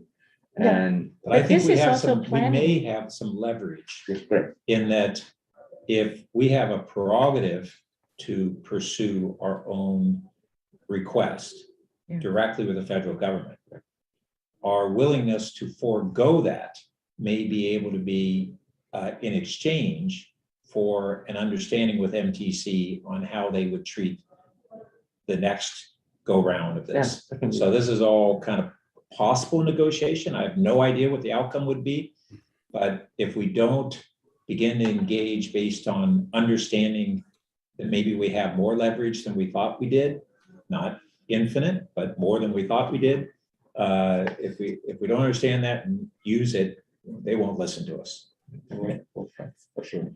And I'm sorry, just want to note that the other part of this symphony is the work with VTA on the MAP, the Major Project Advancement Policy too, which also will coordinate for other funding strategies as well. Right. I'm really interested in what VTA and Carolyn may have as insights on even this thing too. I just don't know. They may be able to help guide us. So what do you think? Should we be meeting every month, every other month? See, I'd say we should meet in May. Yeah, we should meet every month. I don't know whether every month thereafter. Yeah, if I can, I think that potentially once we have the consultant on board, which I don't know if we would a month from now or not, and yet have AECOM on board, we could have an updated schedule, which could help inform when future meetings might be. I also want to note that if we had any necessary staff reports for a meeting a month from now, that the turnaround time will be relatively tight for us. But it doesn't sound like we would. I would actually like to see a meeting in May, and it'd be great to hear from the bicycle and pedestrian people. Well, I was definitely thinking to discuss the Caltrain standards and the prioritization and follow up with a discussion on funding. Yeah. I think those are the most time sensitive and critical issues. I think there will be a number of other important issues over the course of the year that we'll want to discuss. Yeah, I think. So you want to hear bicycle- those ones first? Yeah, I think the bicycle, the payback folks, we're going to speak directly with staff and AECOM, I think. There's no reason they can't come talk to us as well, but. I would really like to hear from them. I haven't met with them for a while, and it'll be nice to hear what their master plan is and what kind of updates they have. But certainly what you talked about, we should hear back, and that would kind of give action direction to staff. So I'm sorry, but just to note, the master plan, I think, which you might be referring to, is the bicycle and pedestrian transportation plan. Which is just something where the payback is actually helping us to inform the scope for a request for proposals that we're getting ready to go out for bid for, which was council authorized. So that's a project where we'll be hiring a consultant to work on the plan, and then the consultant will also be working with payback. And most of that would not pertain to rail committee. But the grade crossings for bike and ped do. And so if we discussion, we may want to focus on that because we still kind of need to begin to flesh out how much of a priority do we put and on which ones of those bike and ped grade separations. I'm very interested in it too. I'd want to advocate that for May, we really try to tackle these time-sensitive things over the things that we remain highly interested in, but are less time-sensitive. Okay. Yeah, and I think payback would potentially have more meat at a later meeting. Okay. So let's make sure. Do we need to vote on that? Not No, really. it's This just is just agenda setting, right? We just need to convince you. Since I would like your opinion, Ms. Levin made a suggestion about the seamless transportation. So is that something that the rail committee takes up, or is that for another committee? No, that would jive with here? I think that's appropriate for rail, as well as an update on the quiet zone. So those are things that, so that seamless transportation is both, it's principally about rail, but not exclusively. It's bus, BART, train, and It could be the rail. last and first Well, one. BART is rail. Sorry, Palo Alto does not have ferry access, but yeah, it's Yeah. rail and other transit that things. Yeah. Okay. I don't So- know. To me, I think that's more planning and transportation commission. It's not clear to me that, to me, I don't know what the description is of rail committee. I've always envisioned it. I think it was created whenever it was created as like grade separation, train crossings. Well, I can tell you, going back to its prior iteration, it wasn't just grade crossings, it was everything dealing I mean, it with. has been for 4 years, just train crossings, but. Yeah. And it is regional, where PTC may be more intra Palo Alto. So to the extent there's perhaps some question about that, that might be something that council should weigh in on, whether the council wants to deal with that or assign that to the committee or commission. Yeah, thank you. I think I would agree that this sounds like something that the city council would potentially weigh in on. And it sounds like, if I heard Ms. Levin correctly, Seamless Transit would be looking for a letter of support, which I think would be appropriate to come from the city council. Yes, but our committees often flesh out and make recommendations to the council. They wouldn't make the decision. And this is where we get to have more of a in-depth discussions on these things than at a full council meeting. And that would be why I think that the rail committee to have some review of it would be appropriate. They wouldn't be making the decision and be making the recommendation to the council. So sometimes committees report into council, could be potentially council member comments and questions. Although a discussion of the council about where to assign that work, if that becomes a significant work item, should probably be separately agendized. Okay, so for now, we'll just bring it up as Ms. Stump said. And if there's. I'm not uninterested in the topic. No, I know. I'm Just finding out the conscious appropriate. of, what our scope is. Anything Yeah, else? and Mr. County, maybe you want to consult with the city manager about whether he has some input in terms of how that set of work would align with either your work or PTC, and kind of some recommendations to make to council about how best to align that with the staffing. Yeah, thanks, Molly. I would appreciate that. One last question is, do you think we might want to have one of the XCAP members sit in on our committee and at our meeting? Well, we had several here today, Mhm. and I think they will be engaging. And I can tell you that when we had the very active rail committee for several years, we benefited from having an informality to the meeting where we'd be able to call up a member and have a discussion. So the informality would be the way to go versus having one of them sit with us. You mean as a committee member? Yeah. Yeah, I think so. I think you can do that informally and just engage, and we can have that discussion. I guess one question is, did staff think to send an email to everyone who's on the XCAP, letting them know that we were meeting? We can certainly do that. Yeah, I mean, that way, at least, it's an invitation to Right. what is after all a public meeting, but, that might be one way to accomplish it. And then people would know when it's happening, what the topics are, and that they are welcome to attend and share. Yeah, well, they've done a whole lot of work on this project, so I think that having them here will be beneficial for us as well. If they want to spend more time. If they want to spend more time, okay. They can't help themselves. Okay, so if there's nothing else, So we're nothing else? meeting in May. Do we have a date or just from the? Do you want to schedule? We can do that. It's always my favorite part. I'm joking. Okay.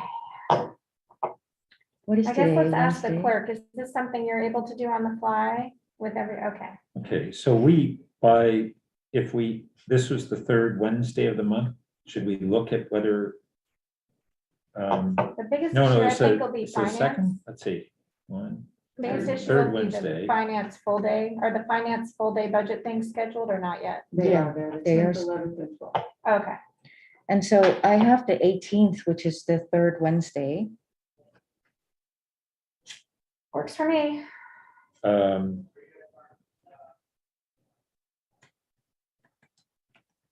The Peninsula Cities Association has a meeting. I don't think it's critical. Is that the one that starts at 11:30 to 1 in Redwood City? Yeah. I can't make that in. And it's in person only, by the way. That's not virtual. It finishes at 1, Pat? In Redwood City. Okay. So if this is held at, oh, we started. I'm game. We started this at 1. I think it's okay. Should we also, I had a meeting at 4 that I canceled during our meeting. Should we Oh, gosh. assume this is gonna go till 4? It was booked as 2 hours Yeah, originally. I think we try to keep it to 2 hours. Uh-huh. I think we're just very excited today. No, we should expect, I fully expect that, we have 3 action items in oral communications, and people who will want to speak during all of those. So Absolutely. I'm gonna book 3 hours. Okay. That works.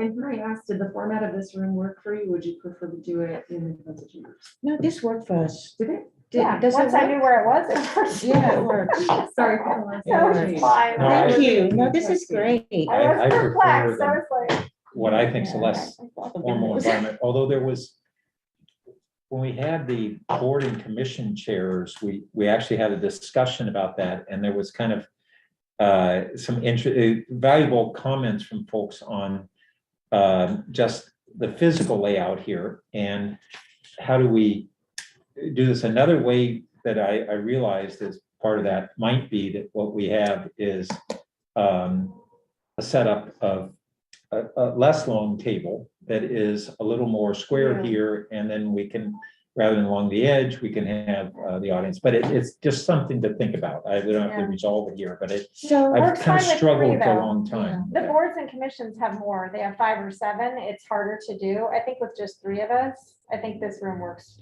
pretty well. So why don't I adjourn the meeting? So. I'm so sorry, Chair Koo, but Not yet. I believe this is an action item, so I do think we need to go to public comment. And I'm sorry, just really quickly, I want to confirm that Ripon would be able to make the 18th meeting because I have a medical appointment that I have to be at 2:45, so I would need to leave early. If that's the time that Yeah, it should be. we're looking to book here.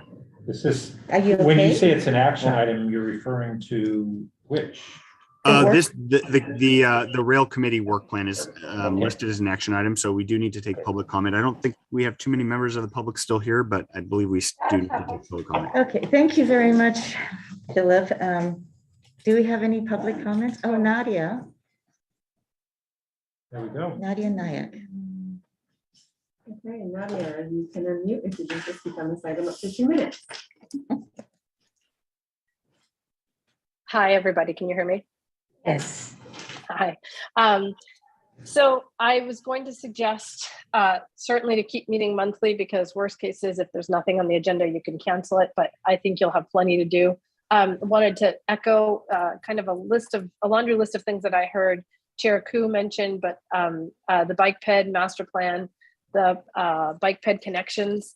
I did want to say one of XCAP's biggest recommendations, if you might remember, was trying to figure out a formal process by which you guys would interact with PAUSD. I think that still was kind of this dangling issue that you guys might think about how to maybe fold them into this committee and maybe just figure out a better way to talk to each other about transportation issues. I did want to also remind everybody that we were supposed to hear an update on the Embarcadero Road bike improvements that were cut out during the budget cuts of COVID, and that item never really came back. And then the municipal services agreement, I think the documents dropped today for that next big meeting. So I think that's certainly something we should cover in the future. I did also want to suggest that you guys might want to figure out how to carve out some guiding principles for this committee, because that was a really helpful way in the years past where you had this committee to really know what was in your scope and what wasn't, and kind of have a guiding, these barriers about when to go between the different groups of city council and you guys. So I would suggest that. And then finally, I'm going to throw out a wild card. I heard Michelle Bouchard from Caltrain talk about how they have, more formal discussions with the cities about their grade separations to an MOU. Palo Alto might consider whether we have an MOU with Caltrain, even just to develop the Caltrain standards and have that be a real focus. And by the way, we might think about having a similar one with VTA. And so we could see if we could use those two technical sets of meetings to kind of get information from their technical teams and not have to rely so heavily on AECOM on some of our design work. So I'll just throw that out there as food for thought. Thank you. Thank you, Ms. Nayak. That's our only public comment. Okay, and with that said, we're adjourned. Well done. Thank you. Thank you. Thank All you, right. Leslie. All Thanks, right. everybody. I'll take care. Thank you, Philip. Thank you. Ripon. I was trying to think, is it Bhatia or Ripon? It's Ripon Bhatia. It's very nice to meet you. It's been here, and a pleasure to meet you all in person. Yeah.